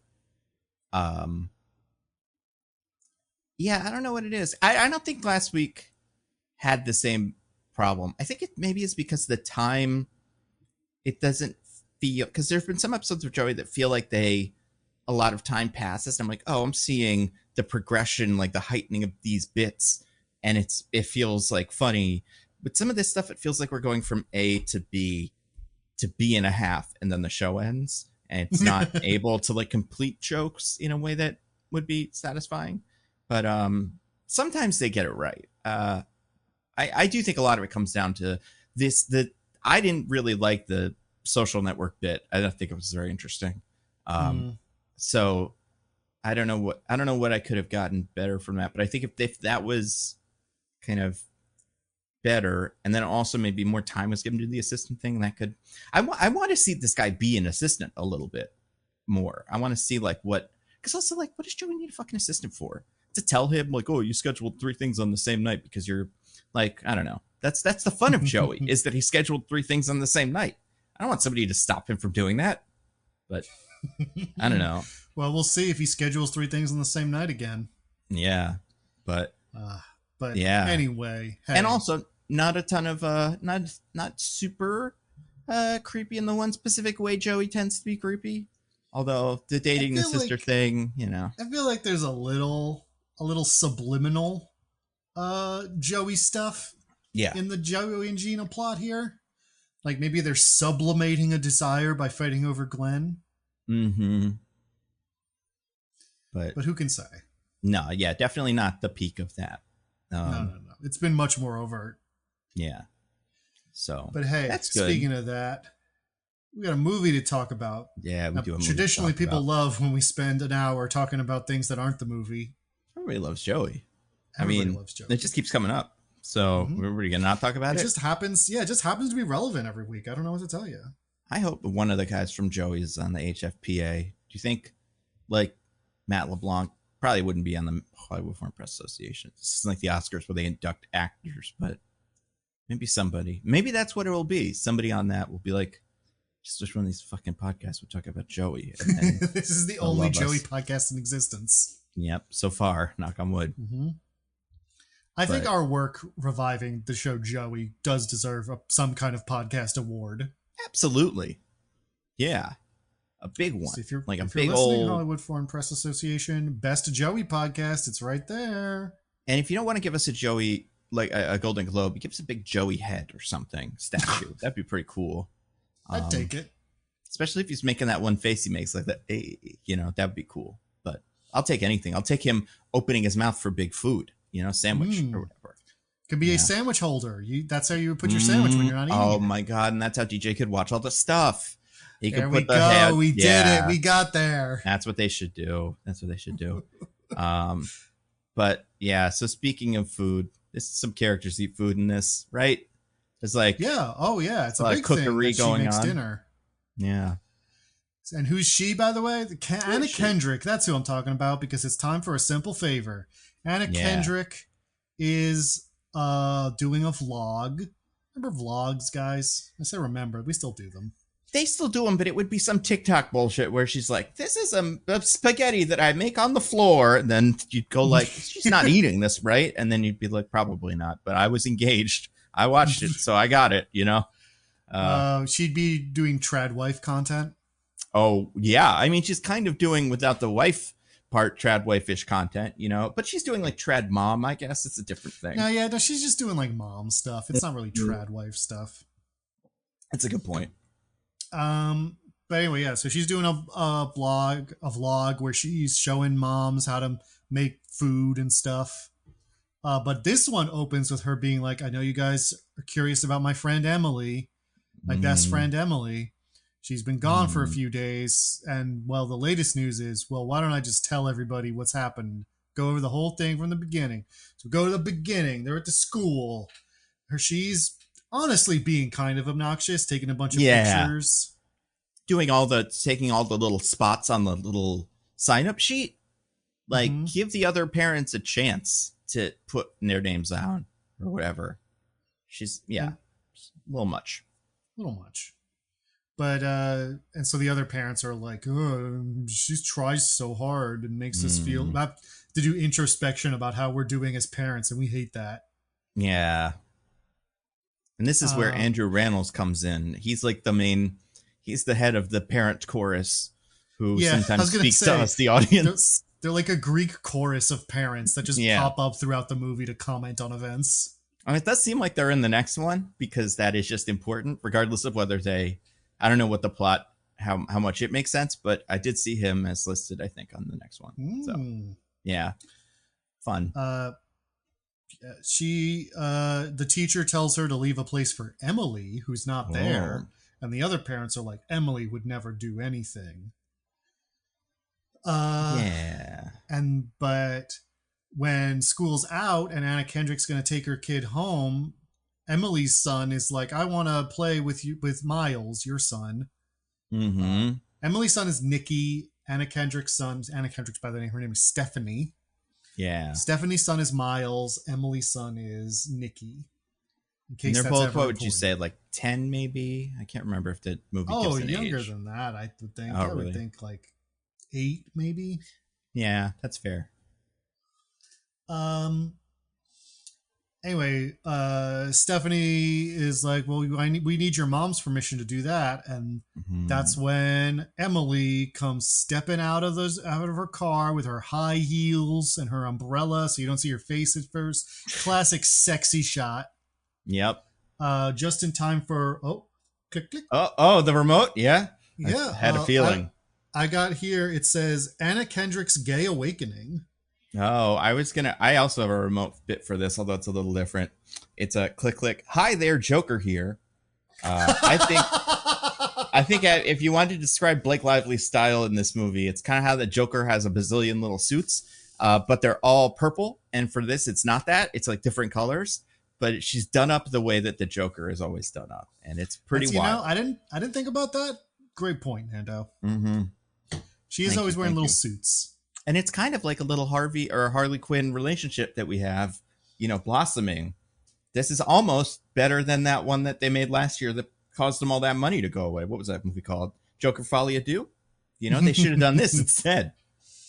Yeah, because we can tell Anna Kendrick, like the way it's shot, the look on Anna Kendrick's face or Stephanie's face when Emily shows up, like she's having some thoughts. She's questioning some things about herself. Yeah. And I'm like, have you literally never seen her before? I guess. Right. She's apparently always late or whatever.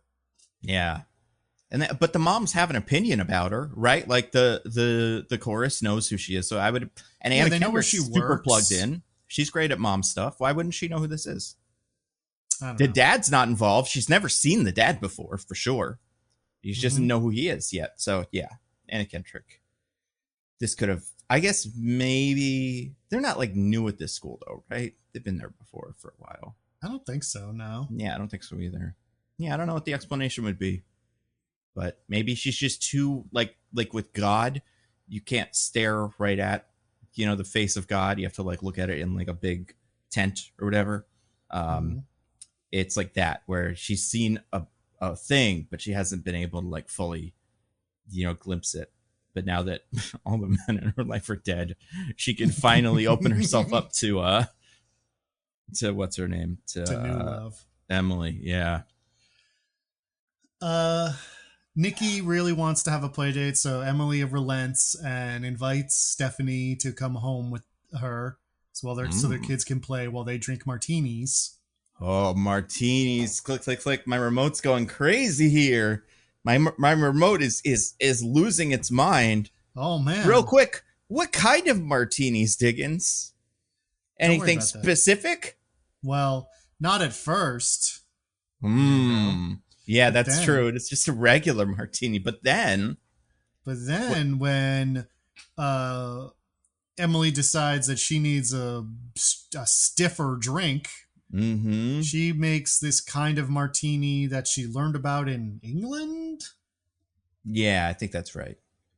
I guess that kind of makes sense because what's his name's family's from there, so maybe she caught it from there. And Rupert Friend is British in this, so yeah, she's got the hookup.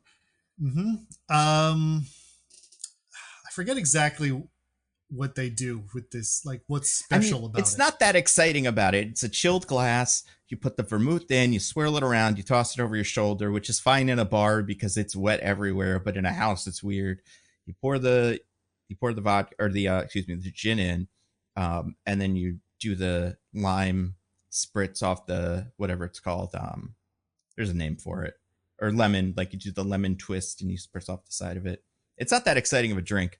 Unless you make it with one special thing, which is the third star of this movie shows up in multiple shots. It's just a little brand called Aviation Gin. Have you ever heard of this, Diggins? Yeah. What?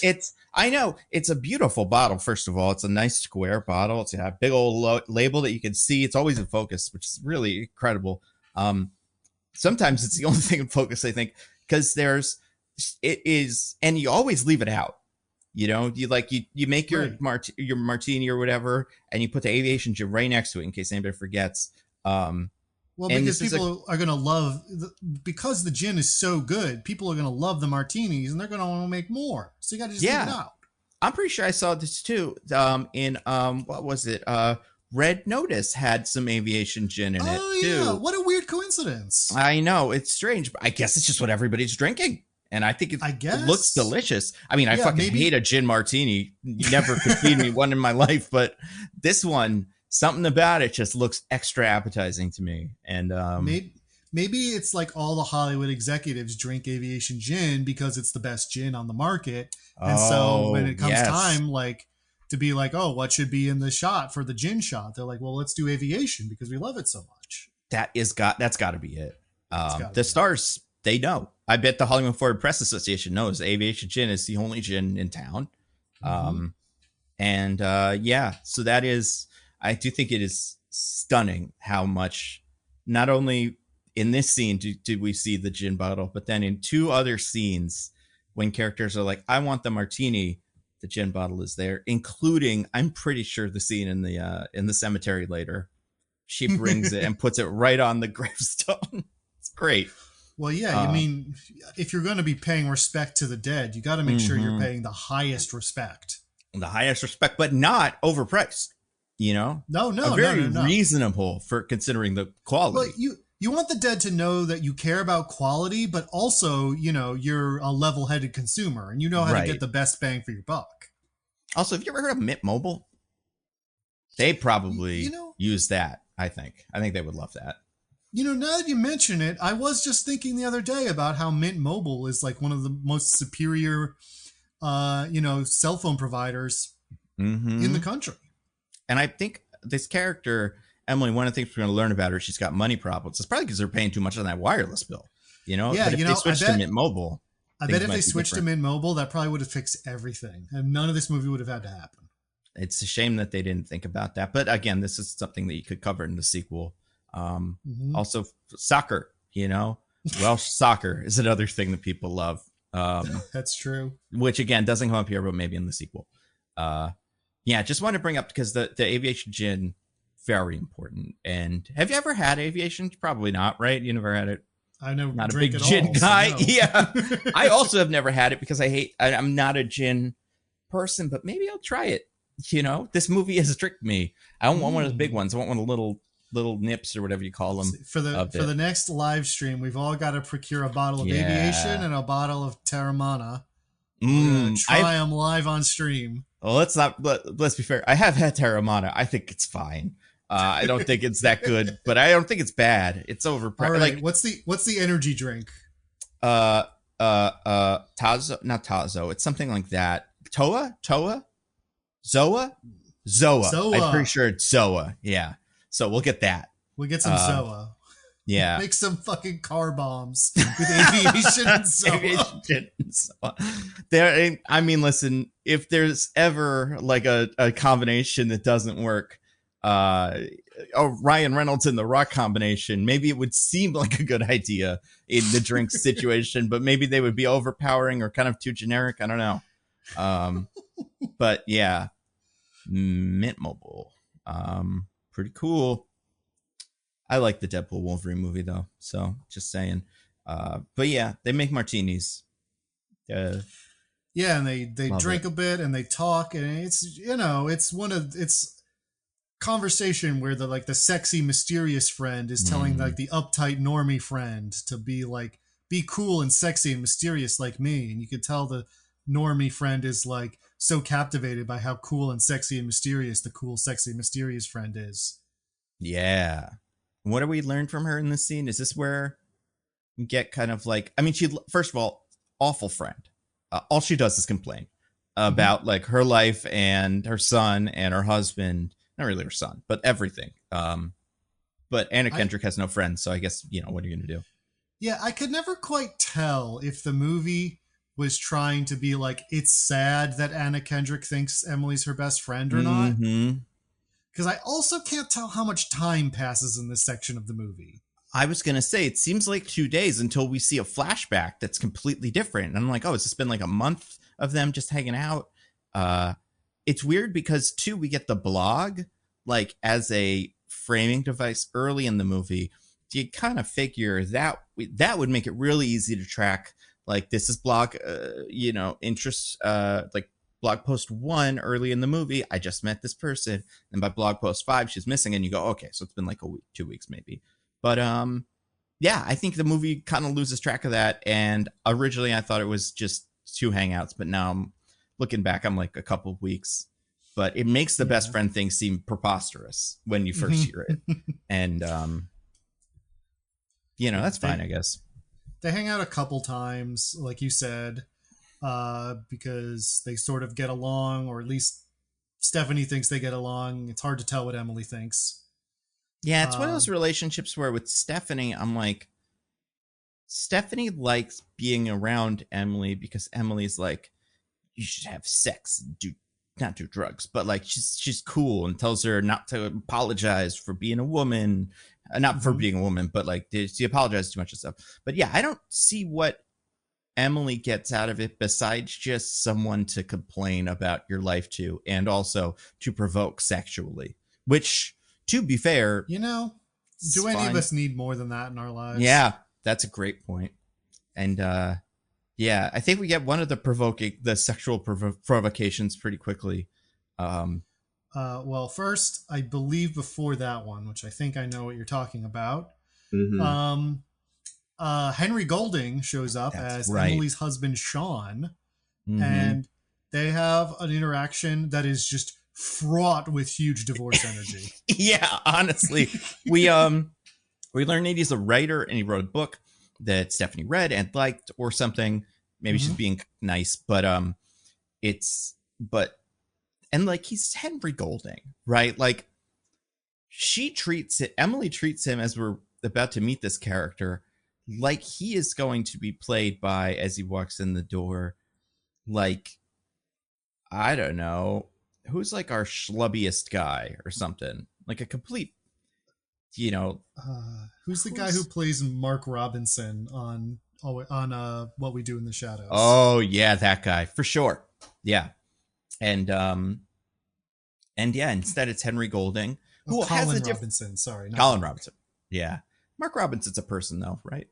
I think his name is Mark, which is why I Oh, got well, Mark confused. Robinson was the lieutenant governor of California who I think went on that website and said slavery should continue. Remember him? Oh, He sick. was he was Mr. Nudeafrica.com. Do you remember him? Oh Oh, that was a God. weird one. Yeah. No. Colin Robinson is played by Mark Proksch, which is why Yeah. that's why I got confused. Gotcha. But yeah, uh, yeah, she is acting like Mark Proksch is about to walk through the door, but it's Henry Golding, an incredibly handsome man Mm-hmm. And British. and Which, very British. yeah. And yeah, they just like talk like one of them is about to gone girl the other. Mm-hmm. Yeah, it should come as no surprise. Also, she like every time he's like, "Hey, can you do this for me?" Her like if he's like, "Hey, can you make dinner or something?" Like as not like as a favor, not as like a "Hey, wife, make me dinner." She'll come back with like, "Can you write a second book, you piece of shit?" And then he goes, "Never mind," and then just goes upstairs. Like this, she hates him, and Mm-hmm. yeah, I get it. I mean, this character kind of sucks, so fair, but also I don't know if he's been driven to this. Perhaps it's complicated. It's a complicated people. Yeah, when you think about it, it's so hard to be rich. It is hard to be rich. Are they Mm-hmm. rich? Ooh, maybe not. Well, I mean, Mm, Emily's very upfront about the fact that they are like deep in debt. Like yeah, they have a huge mortgage on their house, and he's not really pulling in money because he hasn't written in so long. So they're having money troubles, but they are clearly meant to be. I mean, listen, they live in Connecticut. They're not poor. yeah, right. And he's a professor at a university. It seems like, right, or something like Yeah. that. So Mm-hmm. that's a job where you get paid, and she's a big time Manhattan fashion something something. Uh huh. Where's the money Uh, going? into the house, I guess. Um, Yeah. Also, Anna Kendrick or Stephanie, meanwhile, is not doing so great. Her husband died. She's a widow. He died in a car accident. And she doesn't have a job besides the vlog she does and is living off of his life insurance policy, which will only last a few more years. Yeah. Um, fair, being a stay-at-home mom is just as much of a job It's a lot of as work. being a firefighter, as far as I'm concerned. Yeah, Maybe better. maybe. Um, but yeah, it's pretty cool of her to Mm-hmm. do that. They hang out a few more times while their kids do. One time they're getting really drunk when they break out the aviation gin because that's when they really want to drink because the gin tastes so good. Yeah, that's true. And it's yeah, and it does seem like this is just like Blake Lively's character just comes home and it does like slams down 4 or 5 martinis every day. Mm-hmm. Yeah. Uh, but they play a little game where they share secrets. Uh, Mm. I think Blake Lively shares first. Emily shares first and says that she had a threesome with Sean's TA. Yeah. Well, that, hold on to that. I mean, don't really. It's not that important, but looking back. And then she forces Stephanie to share a secret, and maybe it's the only secret she's ever had, but yeah, maybe good one to hold on to forever. But she decides to go from 0 to 100 on the secret sharing, because her secret is when her dad died, his secret son, her half brother, showed up to the funeral and like shocked everybody because he was the spitting image of her dad. Yep. And which great important information to throw out. Just like you don't need to say that part at all. You can just say he showed up. I mean, it's gonna get weird, but it's not like that explains it. Whatever. Well, maybe it does. Yeah, maybe it does. He stays at their house that night, I guess, because he's getting to know the family he didn't know he had or whatever. And him and Stephanie stay up all night talking because it turns out that they, have a lot in common. And she always used to confide in her dad. And so she feels like she doesn't have that anymore. And it's like, oh, now here's someone else who can listen to me. Whatever. And then it turns sexy. Now, you Discord people. When this story started, I thought, okay, this when we get the version that Anna Kendrick, suggests early, I'm like, all right, that's about right. That's very Joey-esque, where she had an interesting relationship, accidentally kissed them or something, and then kind of moved on. But that's what you would get in the non-Paul Feig version of this. There's just the Baldoni version of this, but the Paul Feig version of this has a different idea. Because click, click, click. I did have Joey stuff here, just as a name, just to be clear, just so we know that this is an official segment. Oh, yeah.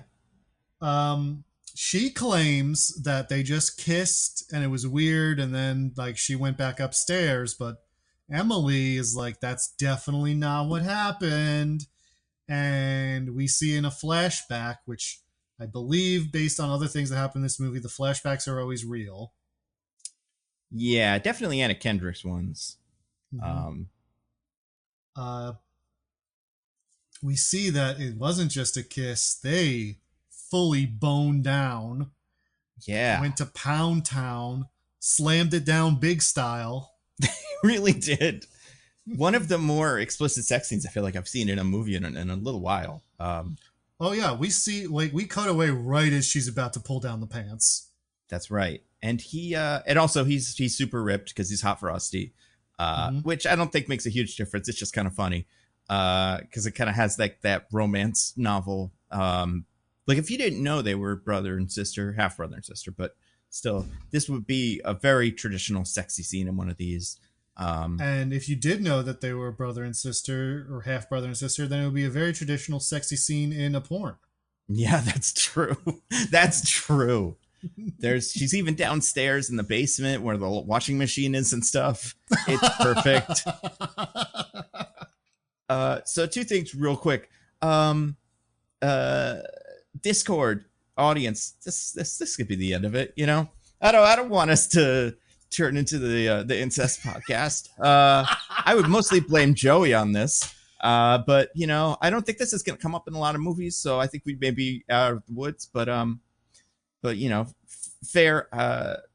No, number two, this is more advice for Anna Kendrick. Anna Kendrick, if you're going to tell this story, lie better. You need to have a lying, lie set up. I mean, in her defense, she's clearly pretty drunk during this, but she's an awful liar. Awful liar. It's that very classic, like, what? No. And like, I don't know. I guess she's never told someone the story either. Like, not even this part of it. Where and just also, like, yeah, the other classic bad liar thing where you never actually like say the lie. They're just like, this is what happened. You're like, what? Huh? What? That's ridiculous. How could you assume that?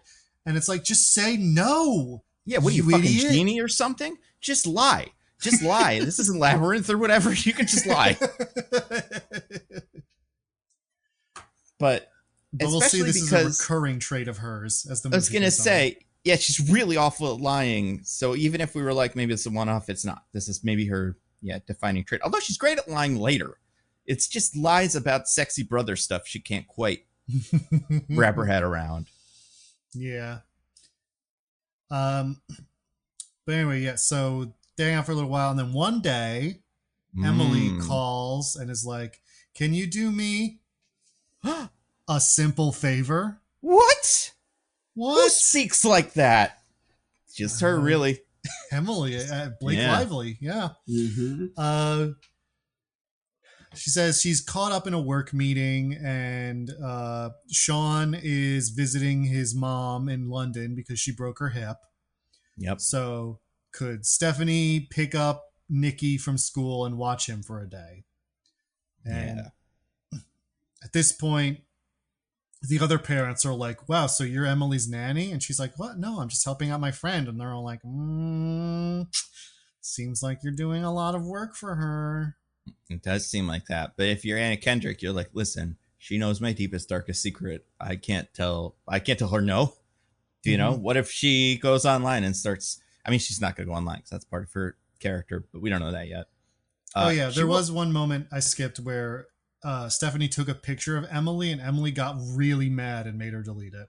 Yeah.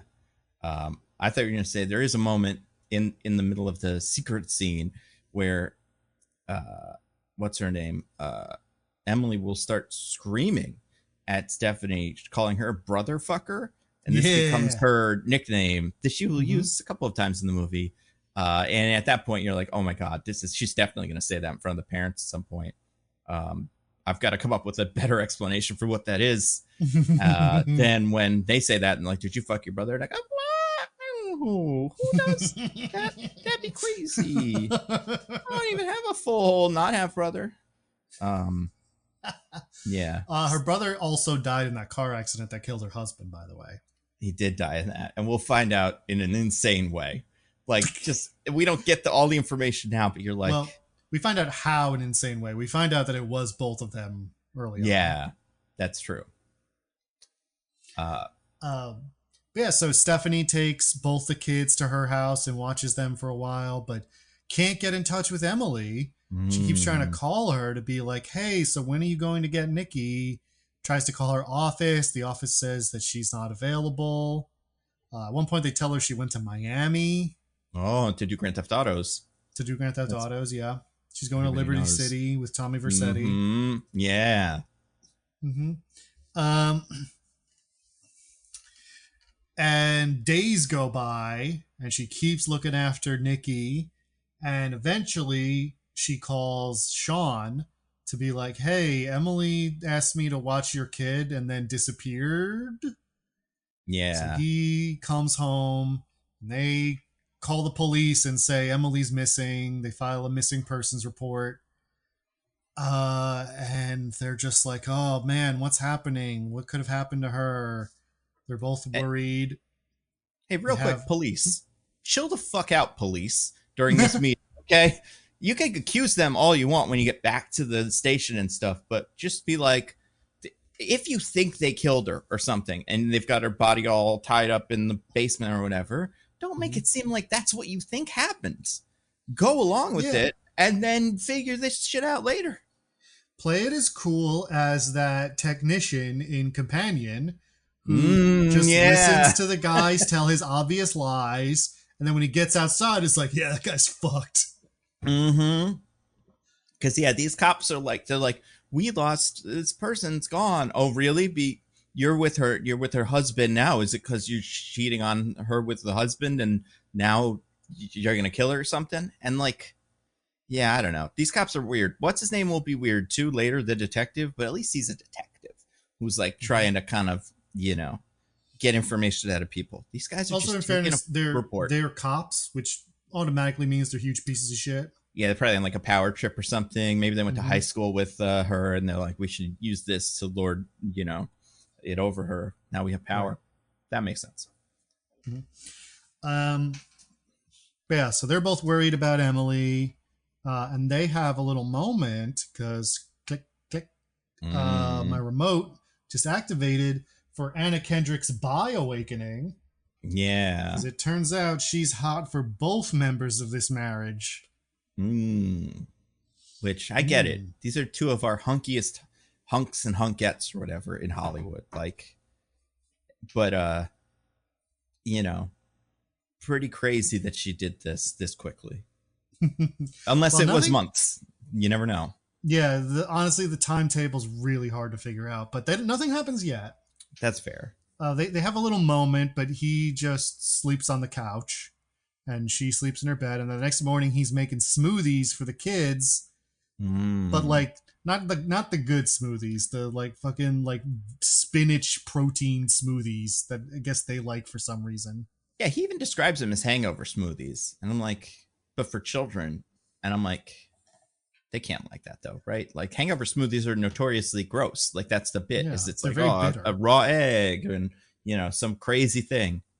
But turns out this is ultimate child, treat. They love it. And they love it so much that she does her vlog about it that day. Whoa. Oh yeah, and at this point in the vlog, I think we've seen a vlog or two. She's like, my friend is missing. I don't know what happened to her. Any of you guys seen her? And it's like, how popular is she? Because by the end of this, she's like the most popular blog on earth. And of course, because of all the shit that's going on. But at this point, I'm like, is this 8 people? Like, I think she says a few thousand in a later scene. She says that to Rupert Friend, but I kind of thought she may have been lying to make herself seem more important. It's possible. Well, we'll call that the upper end then. Yeah. Because like, it can't be more than what she said, because why would she lie in that direction? Exactly. I'm like, lie, say 1 million, who cares? But but yeah, that is, it's definitely not like an enormous blog, but I guess with like, she does grow the audience at this point because of the talking about the murder or whatever, not murder, potential murder, which don't do that, Do you think if it's me, right, and I leave my kid with you, let's say I have a kid and I leave with you and I disappear, how many days of having the kid before you start telling people on the podcast? Like, how many podcast weeks are you like, Nando would have loved this, he's gone, no one knows what happened to him, if you've seen him, go get him. If you left your kid with me, I mean, I would be asking after you for pretty shortly after that in person. I'd be like, hey, man, when you getting your kid? Yeah. And I guess she does at this point think that she's been kidnapped. I guess you know what it is? All the other characters in the thing are like, the husband and the people at work are like, she does this. This is just her. She's going on a bender, being all weird in Miami. So for that reason, I'm like, don't fucking air this lady out on your podcast. Like, but if you think she's killed, then do that. And she kind of does because of hints and whatever, intuition. But I don't know. This seems like a crazy thing to do. But also, this character is a little crazy in some ways. So that tracks. She starts hanging out at the house, at Sean and Emily's house fairly often, making dinners for Sean and stuff. Trying to help the family out during their difficult time. The Greek chorus of parents at the school are like, yeah, she's dead. Yeah, they correct as far as they know. But also, they say this. I forget if this is in this movie. No, they're the ones that say this in this scene. They're like, yeah, if someone's disappeared for more than 3 days, they're pretty much usually dead. You never find them. It's like, yeah. Or maybe the cops say that. I can't remember. No, that's how wild the cops are. Okay, it's Andrew Rannells who says it. He gets a lot of the lines for the Greek chorus of parents. And I think that's smart. He's great. Because in this scene, she's hanging up pictures because she decided to do some investigating of her own because nothing was happening. She goes to Emily's workplace and like tries to get people to talk to her, but they're all rude because they're from the city.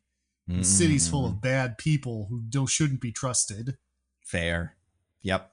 Said by especially a bunch of Connecticut people. Ugh, especially high fashion people on earth. Yeah. This character, I guess she has the day to herself because her son's at school and stuff. Yeah. I'm imagining this is during school hours. Yeah. Yeah, I guess that's fair because that'd also be when he's working, like when this guy's at the office. So good for her. What do we think of Rupert Friend here?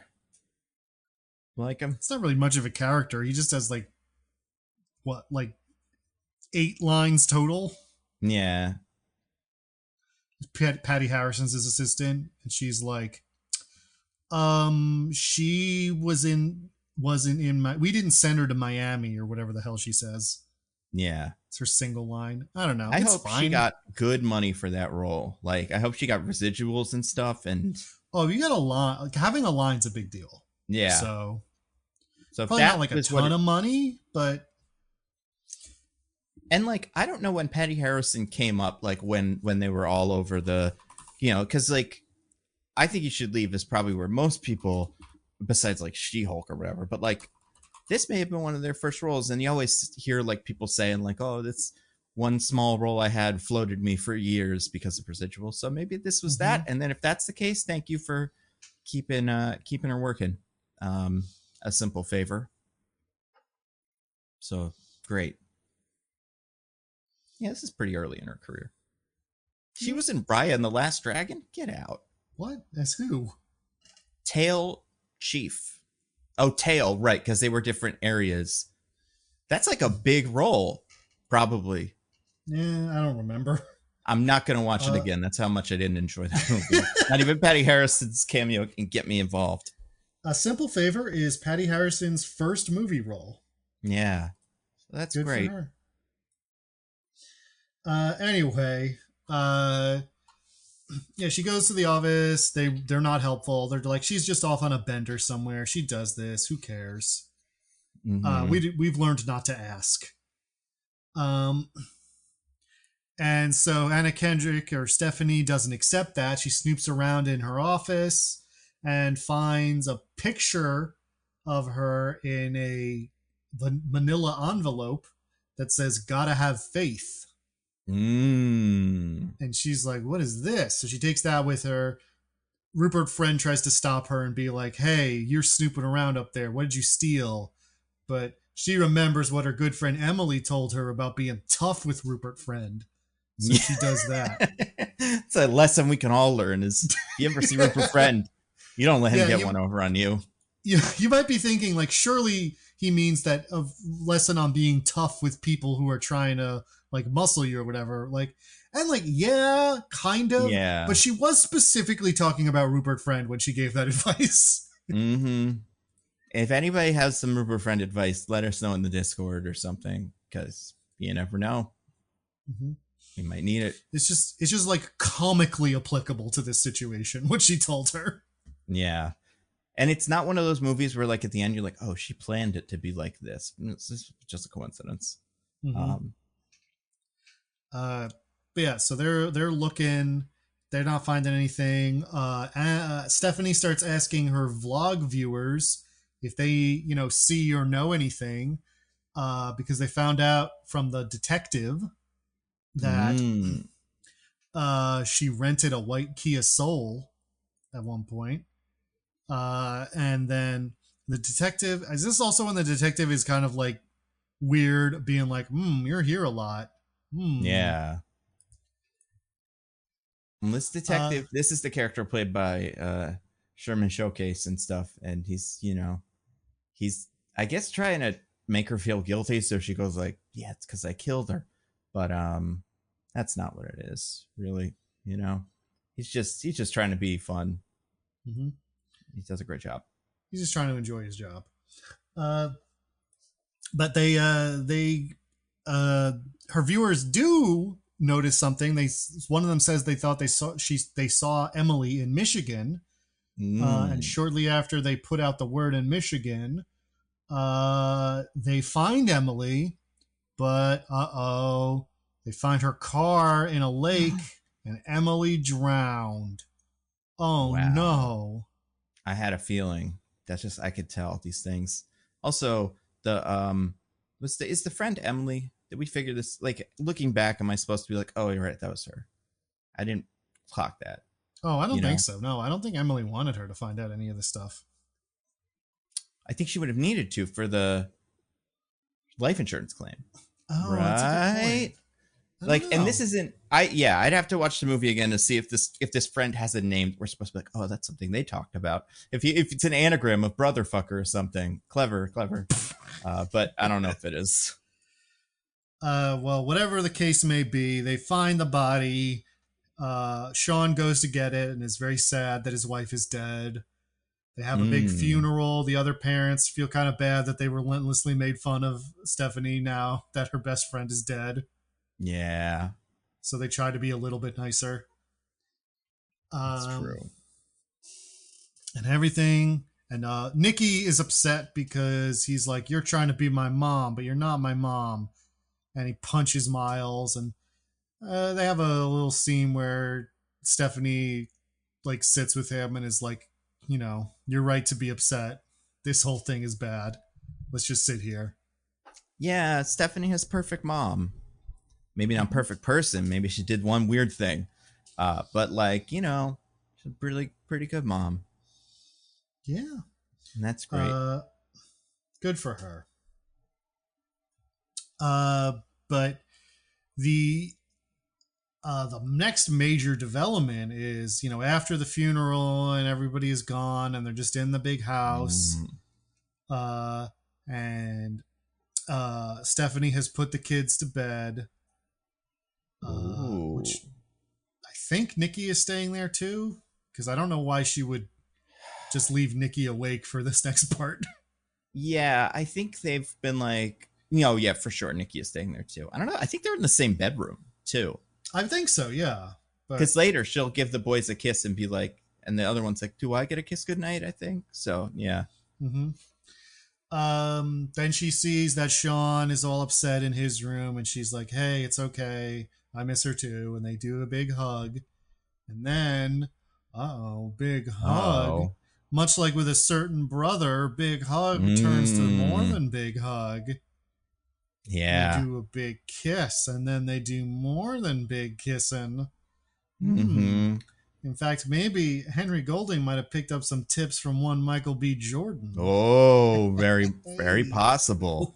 Is the theme of this besides the movies that start with A of this year, it's movies that have that in it, and that's great. Mm-hmm. Um, Mm-hmm. not like world class, Sinners level, but still, it's great that he's putting in work. Yeah. I think everybody's happy about it. You know, That's not, he's grieving. If he didn't feel like yeah. putting in that much effort, I think we all would have understood. And But I don't know what we're supposed to read with this character if he is like, because he kind of sucks, right? Like he's not a good, kind of by the like, end, but I'm does really he? not sure. Yeah, and that's how it's such a great movie. But he does do this, which is great. Also, did you for a second think, oh my god, she's secretly his sister too, or something? I was like, that's gonna be the twist. She's Is like, I can't get into it if it's not my brother. yeah, another long lost brother. I And will say that would have been quite a twist considering yeah, I Henry know. Golding and Anna Kendrick and their respective, I, backgrounds. I mean, he could be another half brother. I wouldn't be. You could convince me he's half whatever she is. I don't know. Canadian, probably. I'm gonna guess Anna Kendrick's Canadian. But Sure, oh she's no, she's American. American. Way to go. All right, Anna Kendrick from Portland, almost Canada. Basically Canada as far as I'm concerned. But yeah, it maybe they're saving that for the sequel. But Maybe. Well, we'll find out when we watch the sequel because it's out now. I know I might watch it tonight. I'm kind of curious. The only reason I might not watch it is in case we end up doing it for the Yeah, podcast. I want to be that's true. fresh. Mm-hmm. Do you want to throw DJ into the deep end with this one? Absolutely, yeah. Let's not tell him a Yeah. single thing that happened in this movie. He tends to listen to the podcasts he's not on, but maybe because we talk about Joey on it, he's like, but I can't know the Joey things because that Yeah. is my one thing. So His one thing is that he never knows about Joey. Mm-hmm. Yeah, he's watched like what, 2 episodes? Yeah, and he could have just been guessing, honestly. Joey plot points are not beyond just you going, and then he eats a sandwich, and we'd be like, yeah, but it's a big sandwich. And they'd be like, oh, such a big sandwich. Like, too big for Joey. Well, you'd think so, but not any other man, not Joey. Not Joey. Yeah. Anyway, they start secretly dating. It's a whole like thing. And one day, Stephanie is hanging out at the house by herself and wants to try on one of Emily's dresses because she's got a whole bunch of cool dresses she left behind. So she puts on Mm-hmm. this slinky black dress, but can't get it off when there's a knock at the door. So she has to go answer in the slinky black dress, and it turns out it's the detective Oh, there to this is talk to not her. looking good. Uh oh. And this is where I have a remote I was section gonna here. say, yeah. What's your remote? Mine's called "Shut the Fuck Up Friday." Oh, that's a great point, and I know exactly what you're talking about. My remote is going to be. They're not the same size. She would not fit in this dress, this snugly. That's something that the movie has made abundantly clear. I don't know how she is able to put on Blake Lively's clothes and get stuck in them. Yeah, But unless Blake Lively like intentionally wanted, like she bought it as like a cocktail dress, and it's a full length dress on Anna Kendrick or something. yeah, and that's probably what they're going for. But that was also don't let him in. Like Yeah, you don't she have to. she has a moment where she sees him over the thing, and she's like, "I'll be right." And I guess that's his character. She's too nice, you know. She'll do whatever someone tells her to, especially if they're cool and sweet like Bashar Al-Assad. But just don't do that part. But then Diggins, you want to get into the other things you shouldn't have done? Well, yeah, so that's why I'm saying this is "Shut the Fuck Up Friday." First of all, don't Yep. invite the police officer into your home. Don't answer questions without your attorney present. Doesn't matter if you didn't do anything. They're cops. Yeah. Um, but even then, if you decide that you want to be accommodating and you want to talk to the detective without your attorney present, invite him into your own home, if you want to be stupid, then at the very least, don't like stammer non-denials about being in a relationship with a suspect in a murder Yeah. and then like defend him even though you don't know anything. And weirdly, like he seems to have realized like you say you're her best friend. I don't think you guys knew each other that long. Mm-hmm. And she insists that they were best friends, and I'm like, I don't know. I think you could tell him like, yeah, we were close, but like only recently, so there's a lot of things about her I don't know. Like that's Yeah, a reasonable answer. part of me with the best friend thing is like, is she playing it up for the blog because she knows that will make her seem more sympathetic?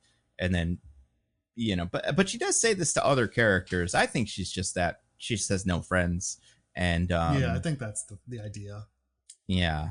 But also Bashar, he says like this is where we learn about the insurance policy, right? Yes, he informs her that Sean had a $4 million life insurance policy on Emily. Yep. And it was just renewed or created as of the other day or Yeah, something. like just like a week or two before she disappeared. And I get that they're broke and he's kind of dumb, but this is so dumb. This seems even dumber than this character could possibly fathom. Um, Also, if you're the detective, you probably don't say this, right? Like you don't tell her stuff. It's got to be It depends if bad. he actually thinks she's involved or not. Because like if Yeah, you I guess don't that's think true. she's involved, you tell her that to like drive a wedge between them, so that Mm-hmm. maybe she ends up being willing to testify about what she does know. If you Yeah, think she is involved, yeah, don't tell him you know. and I guess I think this is crazy in the moment. I don't think I was like, oh yeah, this is what detectives movies do. As the movie goes on, what she does with this information and how she tries to fuck around with like the character that you would have to assume everyone else thinks is dead, is pretty bizarre. And like I think could fuck up the case in ways that would be like bad for what's his name. But I Mhm. guess I don't know. He doesn't know that she's who she is. Like he doesn't know her deal. Yeah, so she basically gives the worst police interview of all time, really makes herself seem insanely guilty. Yeah, she's gonna Which be in season 2 of Adolescence. Uh, which is even crazier when like we do, that she is not guilty. She had nothing to do with this. yep. She's just Also, really, really bad at talking to the police. speaking of Adolescence, I meant to bring this up. In the flashback to when she had sex with her brother, Mm-hmm. they de-age her by having her dress kind of different. And it's one of the Yes. only times it's ever worked for me. I'm like, that is what she looked like in Twilight, because she looks just super young and like she hasn't aged much, and she's very short, which helps and she's a very lot. small. Yeah. So that was cool. They should come to her when they make Greatest Showman and been like, you should be it instead, because it won't be as stupid in that first scene where he's full grown Hugh Jackman. But yeah, they don't have as many options. But she's also started getting, well, first Nikki, Emily's kid, keeps saying that he's seen Emily. Mm-hmm. And the parent and like Sean and Stephanie are like, no, baby, you're just hallucinating, or like you're imagining it because you're sad. And he gets real mad about that.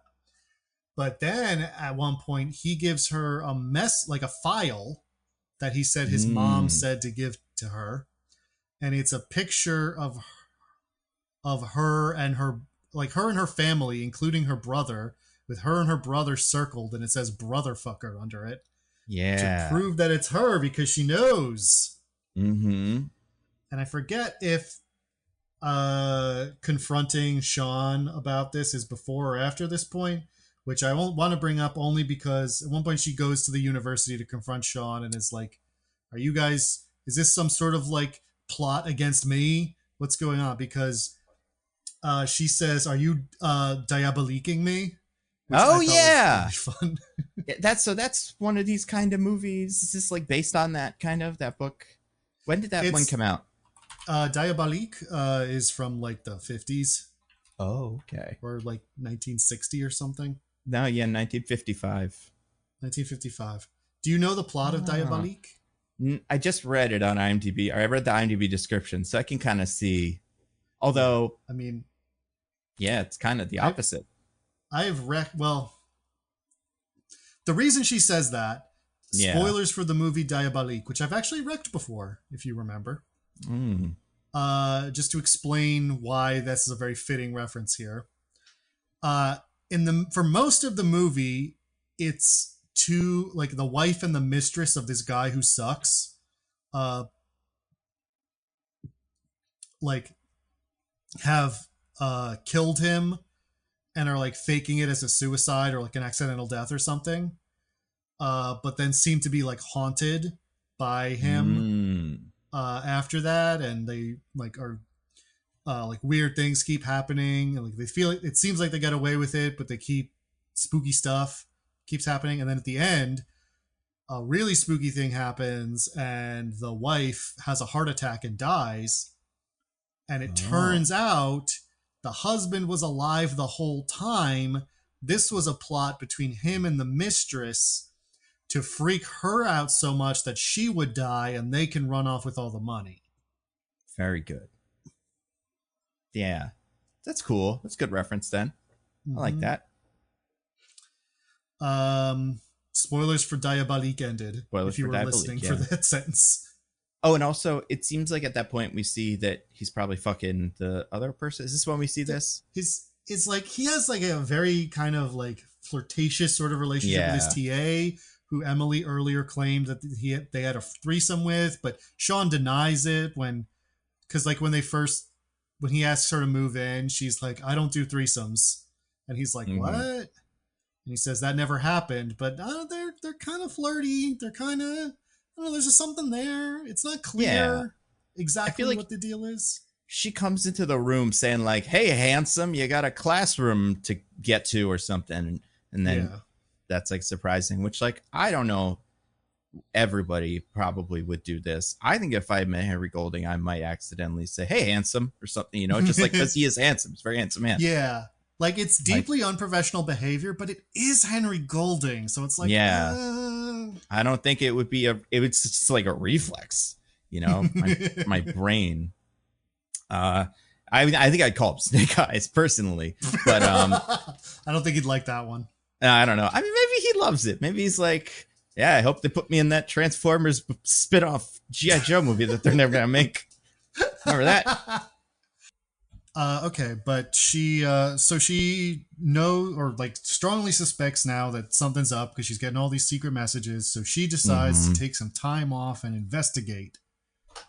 Uh, Yeah. so she goes off to Michigan, Well, where before that, oh do you wait, no, remember? first she goes to New York That's City. right. Reference Uh, DJ. Glad he's not here because he wouldn't understand that. that's right. He'd He just would be be like, like, Diggins, why did you say that weird? yeah, he'd be like, I don't understand. Why is it funny when a person says something in a funny way? Mm-hmm. But do you remember why? Because one thing I feel like we have not talked about yet is why she goes to New York City. And I would say the fourth star of the movie, besides Tequila Bottle and the two of them. Sure. Um, So early on, they have this conversation. Actually, the first time she goes to their house, or the first time Stephanie goes to Emily's house, uh, because there's a picture hanging up in their prominently in their home, a naked portrait of Emily with mm-hmm. dyed red hair, um, with with the hmm, I mean, let's just say it with the puss prominent front and center.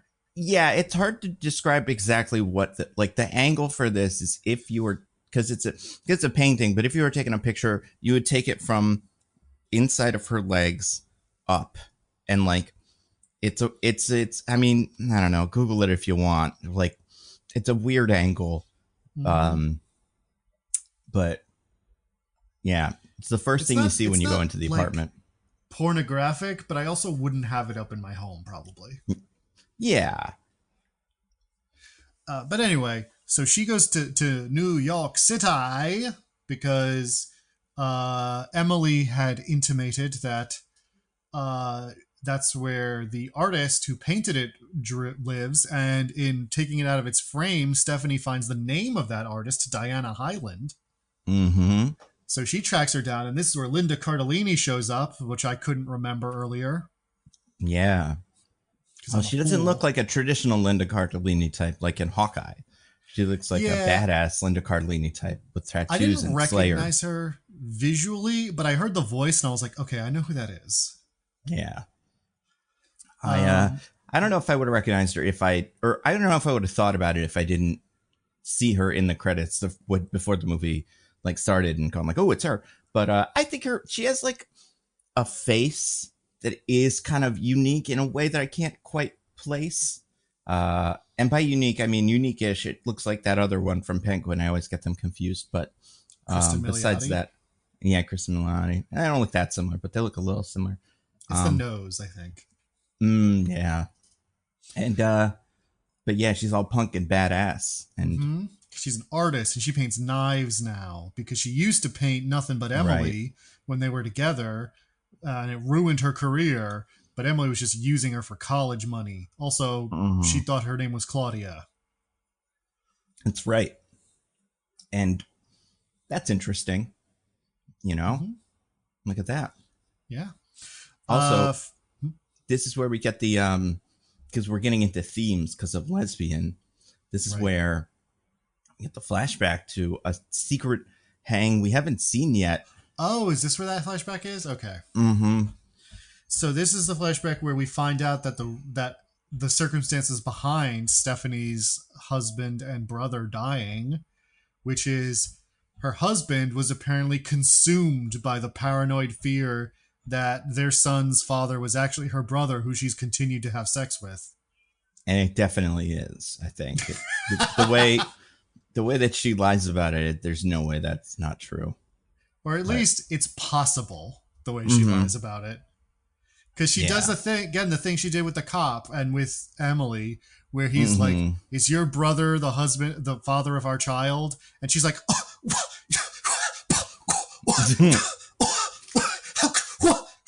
how, what? How could you? Yeah. Um, She's she's so bad at it. she really is. But also, I mean, I guess partially she never thought this question would be asked. And to be fair, I would also never think this question would be asked. Like, if you're her, you don't have to practice this line in the mirror every morning, but also like you need that little bit of a better, like, I what are you feel like talking about? That's crazy. I feel like if you have ever had sex with your brother, you have to be ready to be like, no, I haven't had sex with my brother. Right. Just like, Yeah. will it ever come up? I mean, not likely. Not a lot of people go around accusing you of that. But God, if it does, you need to be ready. Mm-hmm. This is, yeah. And yeah, the brother like is like, I'm gonna go crash my car with him in it. And she's like, don't Oh, go to that. the husband is driving. Or the not husband, excuse me. The husband says that, and she's like, brother, don't go. And brother's like, don't worry, I got this. And then he crashes the car and dies. They're just, well, to be clear, just so it doesn't sound as insane as that. Mm-hmm. The brother's just like, we're just going to go have a talk. You know, we're going to clear things up. We're going to go for a drive and talk things out.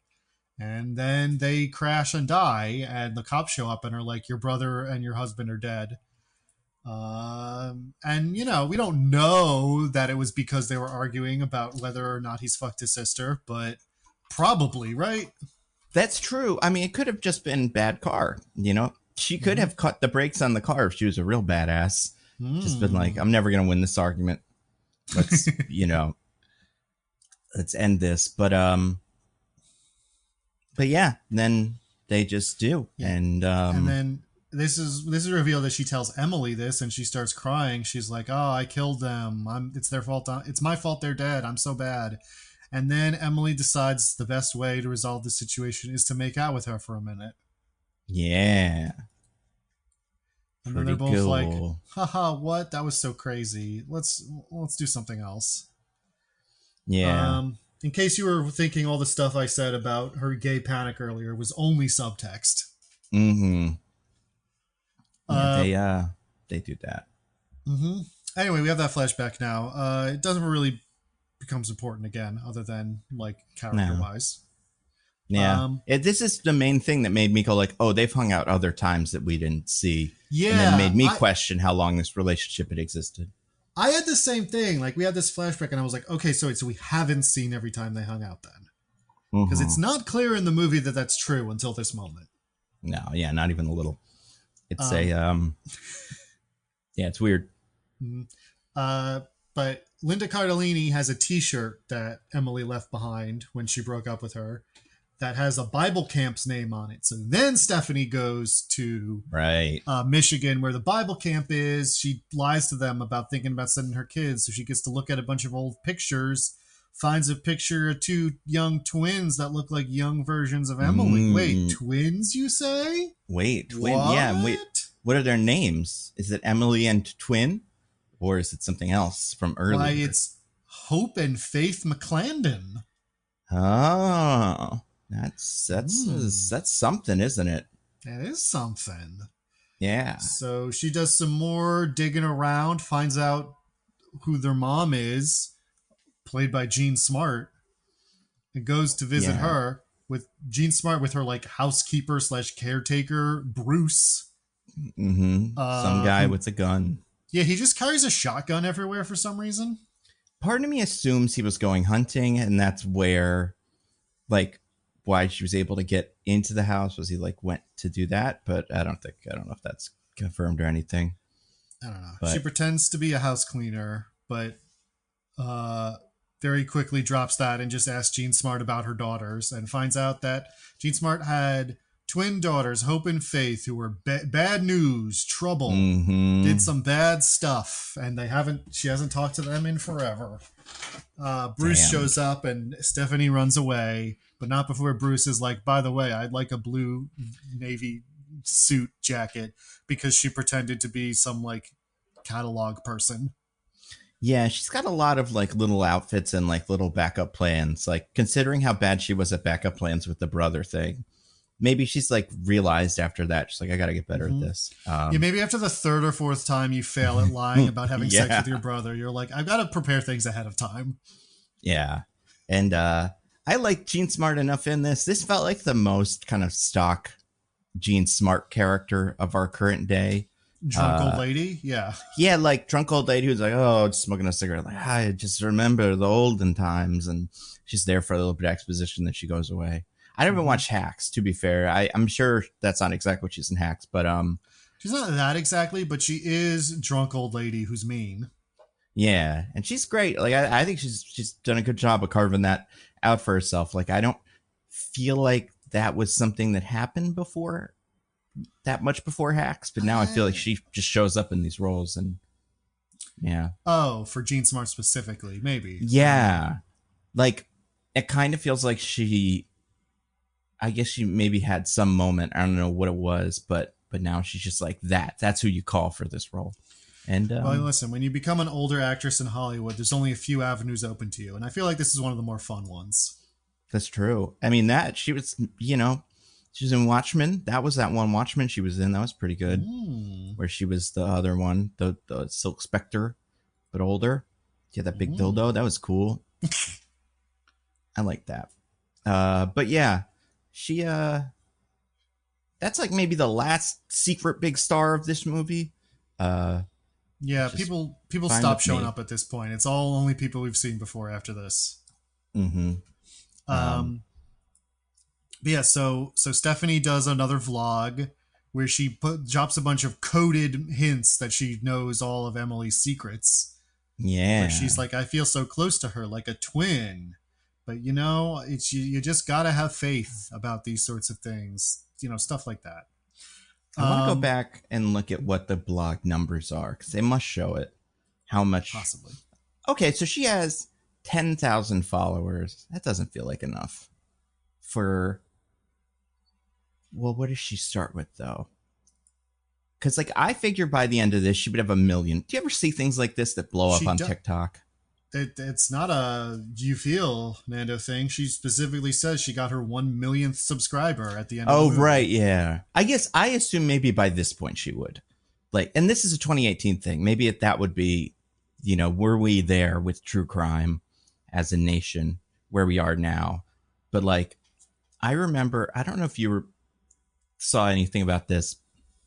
There was a time when like a TikTok influencer mom or something found something under her porch or something, or like under in her backyard. And they were like, something, we were trying to dig up a thing, and then we found some weird thing. What could that be? And it turned out to maybe be a body. But because Ooh. of like this thing took forever, they were like, oh, we should call the police. And they call the police, and they're like, oh, okay, we should, the police are sending guys here, and then the police are excavating our backyard, and then this and this and this. And she became super famous for like a couple of days because of this. um and like, yeah, I think if one of these was like the first one where she's like, my friend was kidnapped and I'm gonna just see if I can figure it out, that would today get her right onto the front page of Reddit. Okay, so I went back in the beginning of the movie, and this is the beginning of the movie, so this is even when the Emily stuff is, because we get a flash forward in the movie. She has a Mm-hmm. 1,000 followers, which seems about right. um this is a tough market, I think, to break into, the mommy blogger uh, space, even in 2018. But yeah, so she has only gained about 8 or 9,000 followers over the course of the movie, which seems quite low. Okay, so in the very beginning of the movie, 263 followers. It's not too bad. This feels right. Cool. All right. um, Yeah. so her growth trajectory now charted successfully. She's going back. Emily arranges a meeting with Sean by like tricking him, being Mm-hmm. like sets up a business meeting that he thinks he's having, but it turns out it's her, and she shows up, and he's like, I thought you were dead. And she's like, I'm not. I love our kid, and I'm mad that you're sleeping with Stephanie, and had her move in with you. And now, scene that I'm very obviously recording and going to use later, I'm going to put a gun against you and make you say that you don't love her and Yeah. that you still want me. Uh, so that all happens. But then when Sean gets home, an insurance investigator is there talking to Stephanie because Stephanie put in an anonymous tip that Emily Mm. has a twin sister and maybe there's insurance fraud happening. So they're like, we have to look into this to make sure that Emily really died. And so Sean's like, what the hell is happening? Why are all the women in my life losing their minds? Yeah, poor Sean, actually. I didn't think this before, but now I do. Like, this man just, he is not on board with the plot. Like, and he never feels like he is. Yeah, this is the part where I'm like, I don't understand why Stephanie is acting this way. Like, why would you not come back home and tell Sean, like, wait, Emily is probably alive. I found out all this crazy stuff. Why would you? I mean, unless she still thinks she's being diaboliqued. Yeah, I think that's it. I think she assumes that he's in on it because it's so complicated of a play, and he would have to be. But you know, Emily's just that good. Or wait, yeah. Stephanie does another vlog where she's like, you know, you can do anything to honor your friend for when she dies. You know, something that mattered to them in life. For example, I'm going to put a refreshing glass of Aviation Gin in a martini and have it ready on my friend Emily's grave later, which obviously Emily correctly interprets as a signal to meet her over some refreshing Aviation Gin martinis. Hell yeah. With the Aviation Gin bottle prominently displayed on top of her tombstone. So I feel bad about this. The gin bottle is actually not in this shot. Okay. She brings it in a shaker. However, the lesbian shot before where she gives her the kiss, that starts with a close-up of the bottle and them in the back of the frame. And it's like, yeah, that one was the one that I kind of confused with this one. Okay. Well, but it's even worse. It makes sense that rather than death, you would want your band associated with two women kissing. Yeah, exactly. And that's why he's a king of marketing and Mint Mobile and stuff, you know. That's right. Like, the Marca King, some people say. And yeah, what do we learn about, because she basically just explains the plot of the movie from here. This is pretty handy. Yeah, so Stephanie's like, I figured out what happened, and Emily's like, no, you didn't. But actually Emily's lying, and Stephanie did figure it out. Because what happened was, so when they were young, Emily was Hope, and right. her twin sister was Faith, and they were abused by their dad, and their mom didn't give a shit. So eventually they left home and burned down a wing of their manor so that their dad would die horribly in a fire. Pretty cool. Also, they have a triplet named Charity, who died in utero. Oh yeah, that's true. Not important at all, but does come up. No, it kind of makes me think that she's going to show up in the third one, but it's like, well, she died in utero, though. Did her embryo somehow make its way out of the womb and like live on the side? Because maybe she's like been growing inside one of them, like in the first season of Venture Brothers. Yeah, that's true. Yeah, or maybe she's like a Quado, like in Total Recall, where she's like going to be a little guy out of their tummy. I mean, she'd have to be out of one of their tummies because the other one, spoiler alert, does not make it through the end of this flashback. But yeah, so the two sisters go their separate ways because they're very noticeable as a pair of twins. But when they're supposed to meet back up, they never do. Faith never shows up, so Hope's on her own. Hope being Emily. Emily lives her life, but then Faith sends her a message one day. So Emily goes to meet her in Michigan, where Faith is like, I'm blackmailing you for $1 million, and if you don't give it to me, I'm going to mess up your son's life. And Damn. Emily's like, no, don't do that. Haha. So they go swimming in the lake, and Emily drowns her. She claims that she drowned on her own, but it's a lie. She did drown her sister. Right. Yeah, and I don't know if we said this, like, sister's a big heroin addict or something, or meth or something like that. Like, which was a plot point earlier, because the body that they found in the lake had heroin in it, and like severe liver damage from alcoholism. And that part, you're like, well, that's probably true of Emily. But then if she was drinking Tanqueray, Bombay Sapphire, I would say that is possible, but Aviation Gin has to be somehow easier on the liver. Like, they say Aviation Gin kind of like medicine. It actually heals your liver. Yeah, that's what they say. Yeah, so that's pretty cool. So that's what the corpse was that they found. It was actually Faith. It was not Emily. And so she's been in hiding. She did it Well, she killed her sister because she was blackmailing her, but then after she killed her, she was like, wait, I have that new life insurance policy. I could cash out. And I'm like, no, you can't. What are you Yeah, talking about? How I would you know. claim that? I guess I guess her plan. Well, I mean, I guess she thought her husband would be more in on it than he is, or like more down. Well, it doesn't seem like she ever planned to tell her husband until Stephanie started finding things out. Yeah, that's true. So, like, this plan doesn't make any sense at all if he's not in on it, but he really seems to genuinely not be in on it. Oh yeah, no, not at all. Um, yeah, I don't know. I guess that's probably the explanation. It's just that she kind of, well, actually, to be fair, Emily doesn't seem like that much of a, like, she's a kind of a genius in that she comes up with all of this, but she's not incredibly, like, she can still be tricked. I feel like she just kind of gets lucky, and we're giving her more credit than, that she's thought this whole plan through. Possibly. But anyway, now it's all coming to a head, and the gals decide for truly no reason at all. Yeah. Like, I mean, Emily seems to just be kind of a sociopath, so whatever. Mm-hmm. But I have no idea why Stephanie agrees to this other than the community plot later. Well, because of the recording. She's like, oh, Sean didn't love me like he said he was using me, right? And then she, like, I guess, kind of gets her I don't hate know. him. In my mind, that, like, she doesn't react to that really, and in my mind it was so obviously fake that she was just like, well, you threatened him or something, like, I don't care. Yeah, that's true. But whatever, maybe for that reason they decide to conspire against Sean. They plant evidence in his car and, like, tip off the authorities so his stuff gets searched, and Emily shows up with a black eye and starts saying that he was the mastermind behind this whole thing.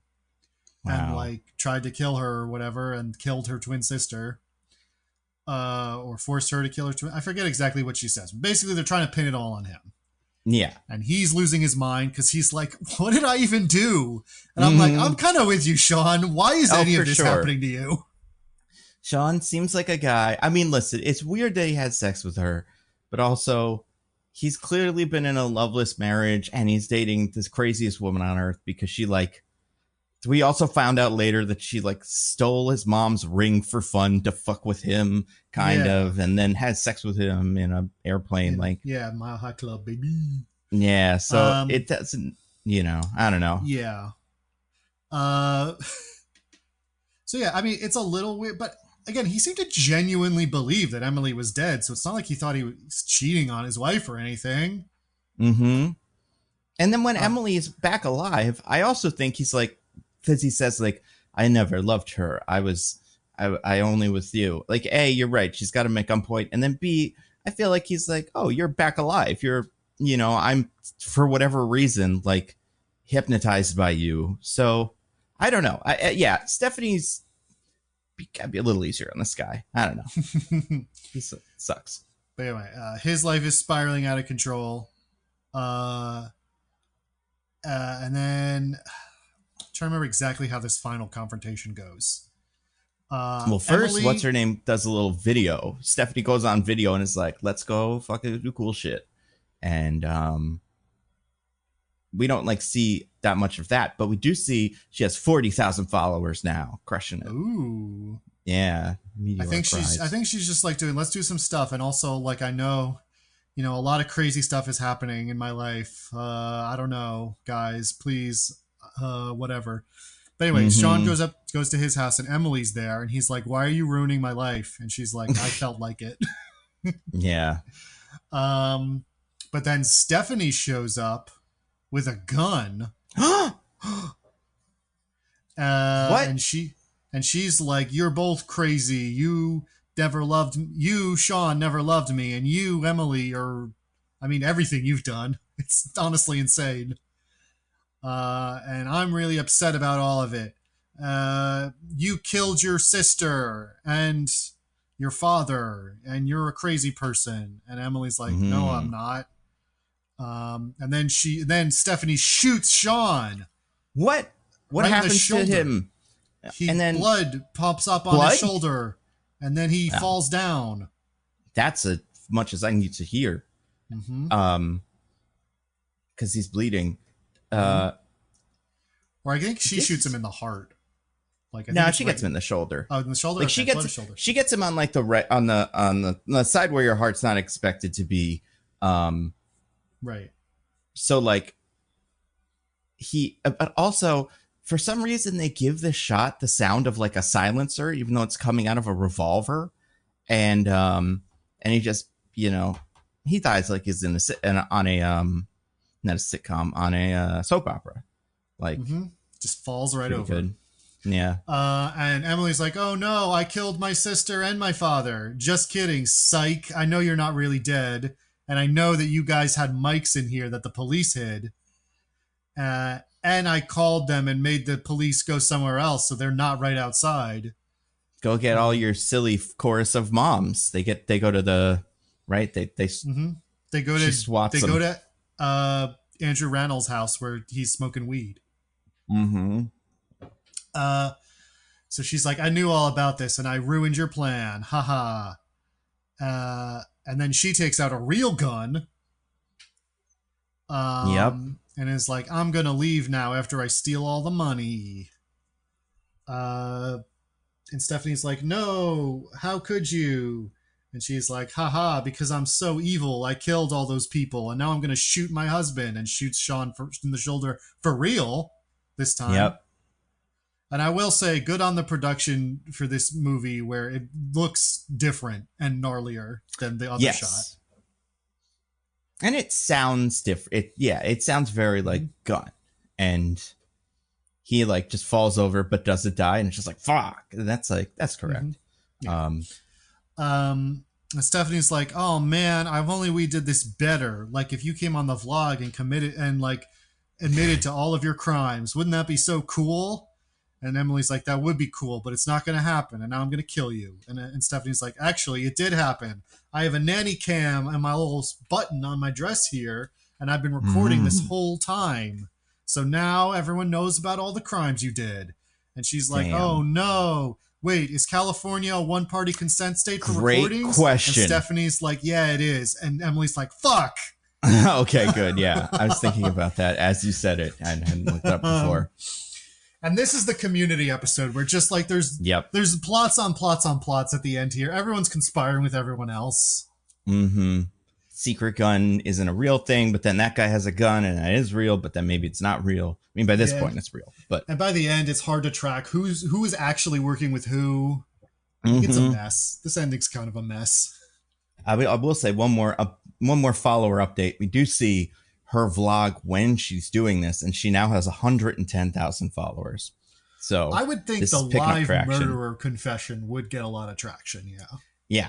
I think it would get so much traction that people would show up at her house before it's over. Like that's the like thing in with Trap.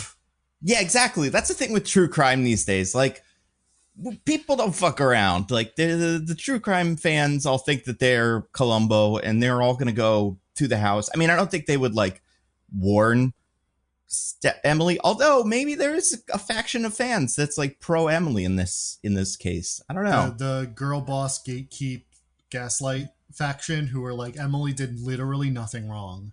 Yeah. It's tough because they're both women, so you can't figure out who the internet would turn against that easily. Yeah. But I don't know. Yeah, and one of them's Anna Kendrick, but the other one's Blake Lively. Oh. Exactly. And this was before we even knew, but now we know that they hate her. But hey, speaking of people watching the live stream running over to the place, Nando. Yeah, that's true. Emily decides to just book it. Wisely chooses not to execute someone live on stream because that would definitely get her more jail time. Yeah. And tries to like run away, runs out of the house, is trying to escape. But as she is in the middle of the street, I think pointing her gun at Stephanie, being like, don't chase me. She gets hit by a car and does like a 360-degree flip in midair, like she has the no gravity cheat on. Mm-hmm. Now I want to just real quick, my remote's clicking a little bit. Oh, It's not a huge click, but it's clickety click click click. Hey, movies, chill with this shot. Like it is, we've come to a point, I think, where if a character walks out into the middle of this street now, I am like, oh, they're about to get hit by a car because it happens so often. And like maybe it's just that I'm watching Final Destination movies and stuff, but like still, it just like it reminds me of Mean Girls, obviously, which is similar, I was gonna to say this. we're far from the heyday of Mean Girls, so that was a really out of nowhere surprise.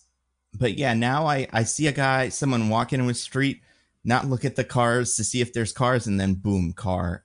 So I don't know. Maybe we need to take a couple of years off this shot, and then we can bring it back in like 2029. But yeah, I don't know. Do you get to that point where if someone like her walks into the middle of the street in a scene where she doesn't need to, and like, oh, the car's coming? It's when you cut to the wide shot of her, Yes, like direct power, like perpendicular with the street. Mm-hmm. Then I'm like, okay, the car's coming in. Yeah, but she would obviously hear a car. That's one thing that would stop it from happening. That's what you'd think, Nando. But actually, Andrew Rannells comes out of the car and he's like, haha, my hybrid, silent but deadly. Wow. That's crazy. I don't know. Hybrids are quieter, right? Like you can't hear them as much. Hybrids are quieter because you're not good. Like, it's not a gas engine entirely. Yeah. Cool. This is like, if this was made today and it's not, that it would be a Tesla and it would be somebody else. And they'd be like, oh, sorry, it didn't think you were a person because you were wearing blue. And then it didn't think you were a person because you were a woman. Yeah, that, yeah. You're not pregnant and you're a woman, so it was like life not valuable. Yeah, and it could kind of tell you weren't going to become impregnated by me, so and that's what the car would say because his brain is in the cars or something via Neuralink. But yeah, man, he fucked up electric cars so bad for us. I know, ruined it. But yeah, Emily tries to crawl away, even though she would be dead. Yep. How hard she got hit, and the fact that, again, she flipped like 10 feet into the air and then landed. I will say she might be full of gin. The aviation gin that is like the nectar. Right. Like aviation gin is probably knitting her bones back together, healing her organs as she's hit. Like Wolverine style. That's exactly right. Yeah. But the police show up immediately after Andrew Rannells and they arrest her. And that's it, guys. The movie's over. And Stephanie does her vlog and is like, my life is cool now. I'm a detective and a mommy vlogger. And I've got 1 million subscribers. And then we get a little "Where Are They Now?" postscript thing. Well, my remote's going a little bit. Clickety clack remote. What do you got to say here? Oh, they're not real. Why do they do this in movies about people that aren't real? Show it to me. That's how the movie's been going up until this point. Or just don't. Like, this is where, like, I don't need to know this because it didn't happen. And then the post-credit scene would be her doing basketball, and then that you keep. But yeah, I feel like the only movie that did this right, because like movies have done this before where it's like, this is the ending epilogue and it's clear that we couldn't afford it. Like Unbreakable, where it just ends and then it says what the third act would have been.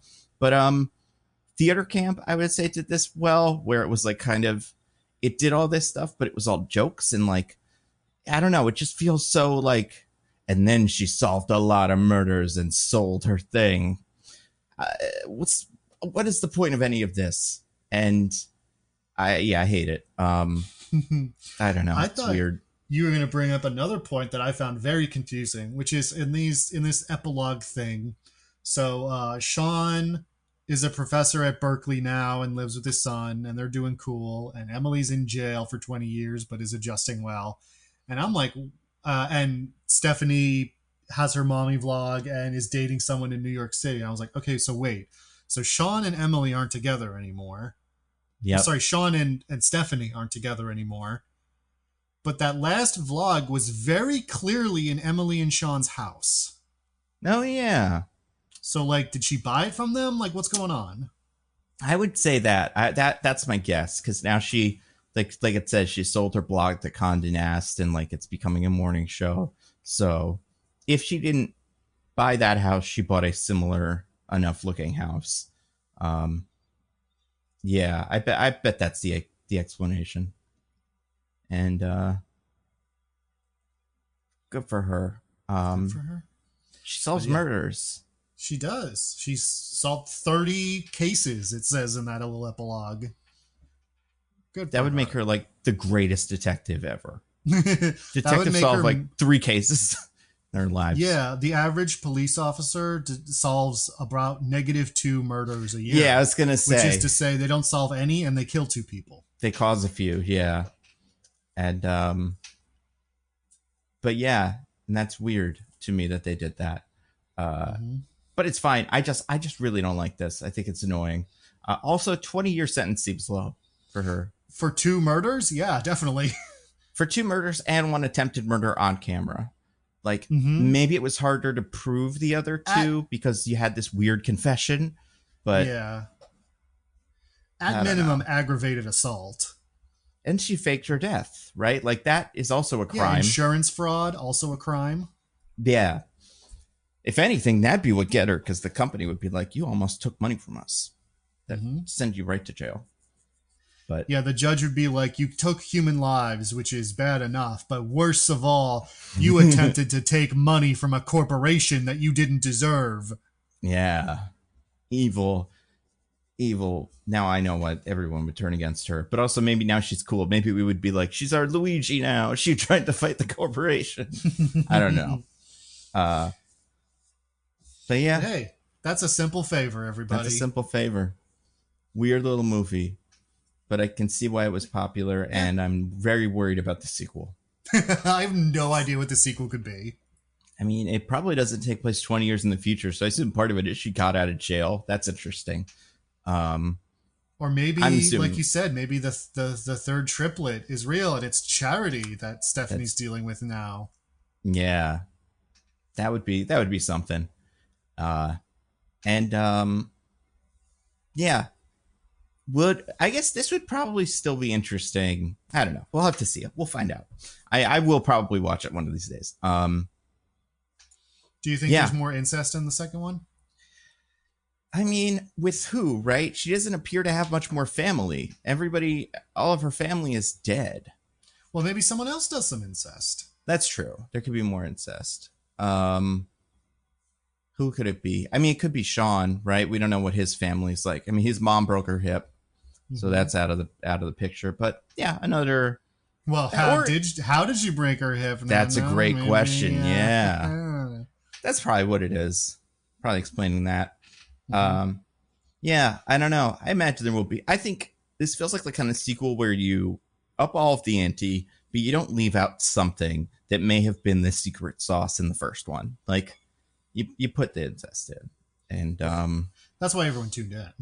Exactly. Like you know, it's, and to be fair, it doesn't come up that often in movies. Besides, like, you know, pornography and stuff, where stepbrothers and stuff do stuff like. If you're into that, it's probably a pretty short list. Besides Joey and this, I don't know, and like murders. I'm like, there's like a lot of really serious movies with incest. You know, I don't want to spoil them, but like, there's one famous one, or like, there's 2 famous ones actually. But like, those aren't like, yeah, those don't work the same way. Can't enjoy them as much. But anyway, yeah, simple favor, pretty good. You think DJ would like this? Looking back at it, has Anna Kendrick in it, and he hates her. Yeah, but she's the bad guy, kind of. I don't know. I think she's ultimately the protagonist. Do you think he would align too much with the dad, like this sad dad who has to like you know be upset work against the he was world? Like, yeah, the poor dad just gets the short end of the stick all the time. And I'm like, he did get to have sex with both Blake Lively and Anna Kendrick. You know, that's true. Yeah. And probably also his TA. I'm not going to say they weren't. There was something going on, or not there TA. Was something there. It was yeah. There was a charge. And that's great. Good for him. So yeah, Diggins. Wow. Do you have anything to recommend? Do you want to get to our classic segment? I would love that, Nando. All right. What do you got to recommend? I got 2 quick recs here right now. One, is something that some listeners may have been waiting with bated breath to hear me talk about. Mm. Because, Nando, in about a couple weeks ago, there was a new Tim Rogers video drop. Oh, I didn't notice that. Yeah, he dropped his video about LA Noire. It is Oh, 9.5 hours long, which is why I'm only wrecking it now because I was waiting till I was done. that's funny. I will say this one is a fair bit different from his other videos and more easy to watch in chunks for that reason. Because it's Mm-hmm. less of a like review and more of just sort of like a narrativization of the plot of LA Noire, where he sort of like comments on it as he goes. It's all framed as like he is a private detective in the 40s who's been hired to like look into the story of Cole Phelps, the main character of LA Noire. And so Mm. like he's compiled this dossier about all the cases he worked on and it's like reading through them. Uh it's pretty funny. It's more funny than like insightful or analytical as opposed to his other videos. Mm. Um, but what makes it funny is like he's doing this sort of like hard-boiled detective like novelization of LA Noire, but he includes all the gamey parts of it. So like in Mm. the middle of being like all like detective stuff, he'll talk about how Cole Phelps was an absolute maniac behind the wheel who constantly got into accidents and ran people over, That's uh, funny. and things like that. And how he like between going to places on cases would stop to help with like minor crimes where he just executed everybody immediately. Did they get into all the dopey faces? Or Oh yeah. I mean, there's many descriptions of dopey faces. that's Uh, cool. it's really funny and it's very episodic because it's just like this is me describing this case. This is me describing this case. So like, and they're all and it's all Right. chaptered with YouTube chapter system too. So this one's a lot easier to watch in chunks, I think, than his other ones. Wow. But yeah, very different, but still very fun. I enjoyed it. Um, and then second rec, based on that one, there's a case in LA Noire. It was a DLC case that is literally just the plot of the movie The Naked City, which he Oh. has a lot of fun, sort of like making fun of them for. Hmm. Um, I mean, it's not like they were trying to hide it. That case is called The Naked City. It's meant to be like we're just doing that movie. Um, Hmm. but I was like, you know what? That movie sounds pretty cool and more interesting than the LA Noire case. So I'm going to watch the movie. It's on the Criterion channel right now. So I did. And it is a Hmm. pretty good movie. It's got like a narration and like a little melodramatic acting that's a little cheesy by modern standards. But overall, it's a noir from the 40s um, that was filmed on location in New York City. In New York City! Oh, New York City. Um, and it's very classic police procedural kind of thing, like more of a real police procedural than what we get now, where it's like a big part of it is they have to go to every jewelry store in New York City and be like, "Do you recognize this piece of jewelry that was stolen?" Hmm. Um, I mean, it's still fictionalized, obviously, because the police are doing actual work, but Hmm.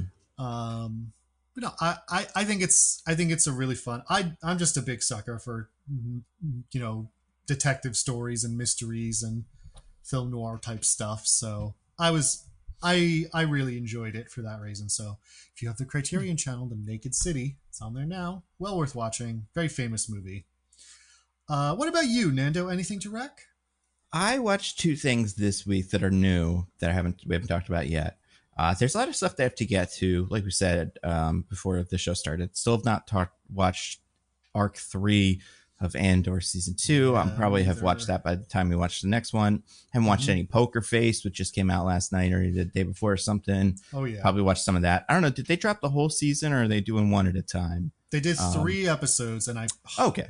I hope it's just one episode a week from now on I because man, don't. I'm I getting need a tired of these multi-episode drops. Me too. I need a break, especially with this, because I can't imagine this is going to be like full arcs. That was what was fun about Poker Face. It was like Yeah, it's episodic. I don't even think little these three thing. episodes are an arc. I think they're just 3 episodes of the show. Oh boy. I mean, there must be some not like what's the word, like wisdom to this in terms of the computer, has done the analysis, and they know that this is the ideal way to watch stuff. But I don't know, I really don't like it. And I love Andor, like I'm really enjoying it, but also I'd be enjoying it week to week as well. Yeah. And I think the problem with it is we can't talk about it, right? Like it's the same problem with releasing something all at once. Like if this was a week of Andor, every week we were all watching it, it'd be like, oh my god, last Andor is so great. But now you got to be like, oh, are you up to episode 5? You haven't seen this bit, and it's not worth it. I don't like it's not worth it. Don't watch it. But it annoys me. But what was I saying? So I have watched two show and a movie. Excuse me. And they're not boring. They're not the reason I'm yawning. You weren't thinking about them? No, I was not. One of them is the movie I watched is Drop, which was a movie that I was like, maybe we should do this for the podcast. So I started watching it. I finished it. I don't think it would be super interesting for the podcast, but also I'm not sure if I like this movie that much. I think I mostly do. The parts where it's kind of just tense. If people don't know, this is the one where it's like the actor from White Lotus season 2. I don't know Jennifer this actor's Coolidge? name. No, but they probably had a scene together. Megan Faye, and also Megan has 2 M's, so I'm not sure if I'm not pronouncing that right. She could be Irish or something. Oh no, she's from Massachusetts. Okay, she was in like, I don't know, she's in stuff. I've recognized her in things probably. She is a a single mom, much like A Simple Favor, and hasn't got back out in the dating world. Goes on a date with a guy who is not Josh Hartnett, but looks like Josh Hartnett, and played by Brandon Sklenar, who I'm also not incredibly familiar with. He was in apparently Emily the Criminal, which I think you said you watched. Diggins. Oh, who did he? Was he the? He couldn't be the boyfriend. He's the one that looks like Josh Hartnett now, but maybe he didn't look like him then. I'll look it up. He was also in It Ends With Us, a movie that I haven't seen, but somewhat relevant, I guess. Anyway, and they go on a date, but while they're on the date, in a very fancy, small-ish restaurant, someone sends an airdrop or whatever it's called. It's not airdrops because but sends a drop to the mom, and they're like, you gotta do a murder and do what we say, or we'll kill your son. And it's fun. They get really into it with the filming and like certain things that I think are kind of cool, but also again, like it's impressive. But when you do it and you don't, like if you hang on things too much, it looks like I'm watching a movie. Not because it looks bad, but because I just go, oh, look, they're filming that. Look what they did with the light. Anyway, it's fun. The first 2/3, I think, are like a little mystery. The second or the last third, I'm not going to like spoil the ending for it, but it's insane. And like, I think kind of goes off the rails until the very end when it goes so far off the rails that it gets back on the rails, and I kind of enjoyed it. I don't know if I would recommend it, but it's okay. It's another Blumhouse movie. So, fine. The other thing I watched this week, I watched the first episode, and only the first episode, although I'll probably watch the others, of oh god, what was this called? Your Friends and Neighbors? My Friends and Neighbors? Something like that. Your Friends and Neighbors. It's the show on Apple TV Plus, so it's a big secret for everyone. So, although maybe you've seen an ad for it. It's John Hamm is a divorced dad. Is that like everybody's gotta be divorced now? What happened? But I don't know.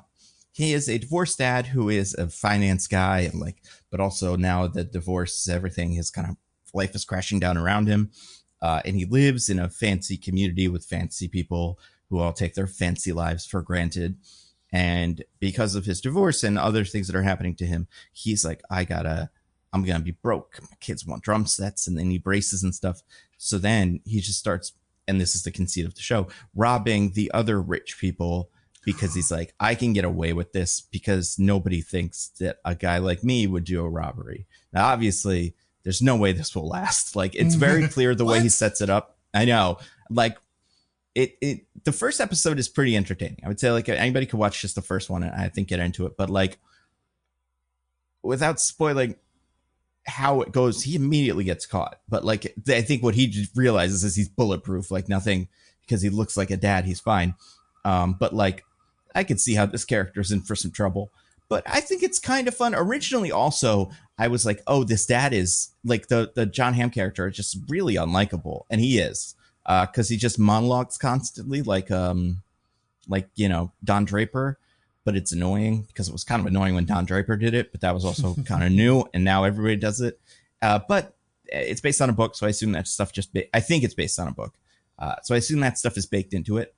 But by the end of the first episode, I think you have more of an understanding of like who this guy is, and you do kind of like empathize with him. I was not sure that was where it would go, but it did, so that was good. I don't think it's based on a book. I'm looking at the Wikipedia page for it right now. There's nothing about a book. Yeah, it feels like it's based on a book, but you're right. I don't think it is. And I only say it feels like it is because of how kind of overwritten this one bit is, where he says a bunch of stuff in a row. But yeah, I like it enough. John Hamm's cool. John Hamm looks like John Cena, right? Like I saw this in a SNL sketch they did when John Hamm was hosting. Dye his hair brown, make him look a little younger, and then he does the like kind of John Cena like low mouth thing, and they look pretty similar. So much so that even in one shot, I knew it was John Hamm. I was like, oh, look, it's John Cena. But yeah, other actors in it. Amanda Peet is his ex-wife. Olivia Munn is a woman he's seeing. Hoon Lee, friend / maybe banker or something.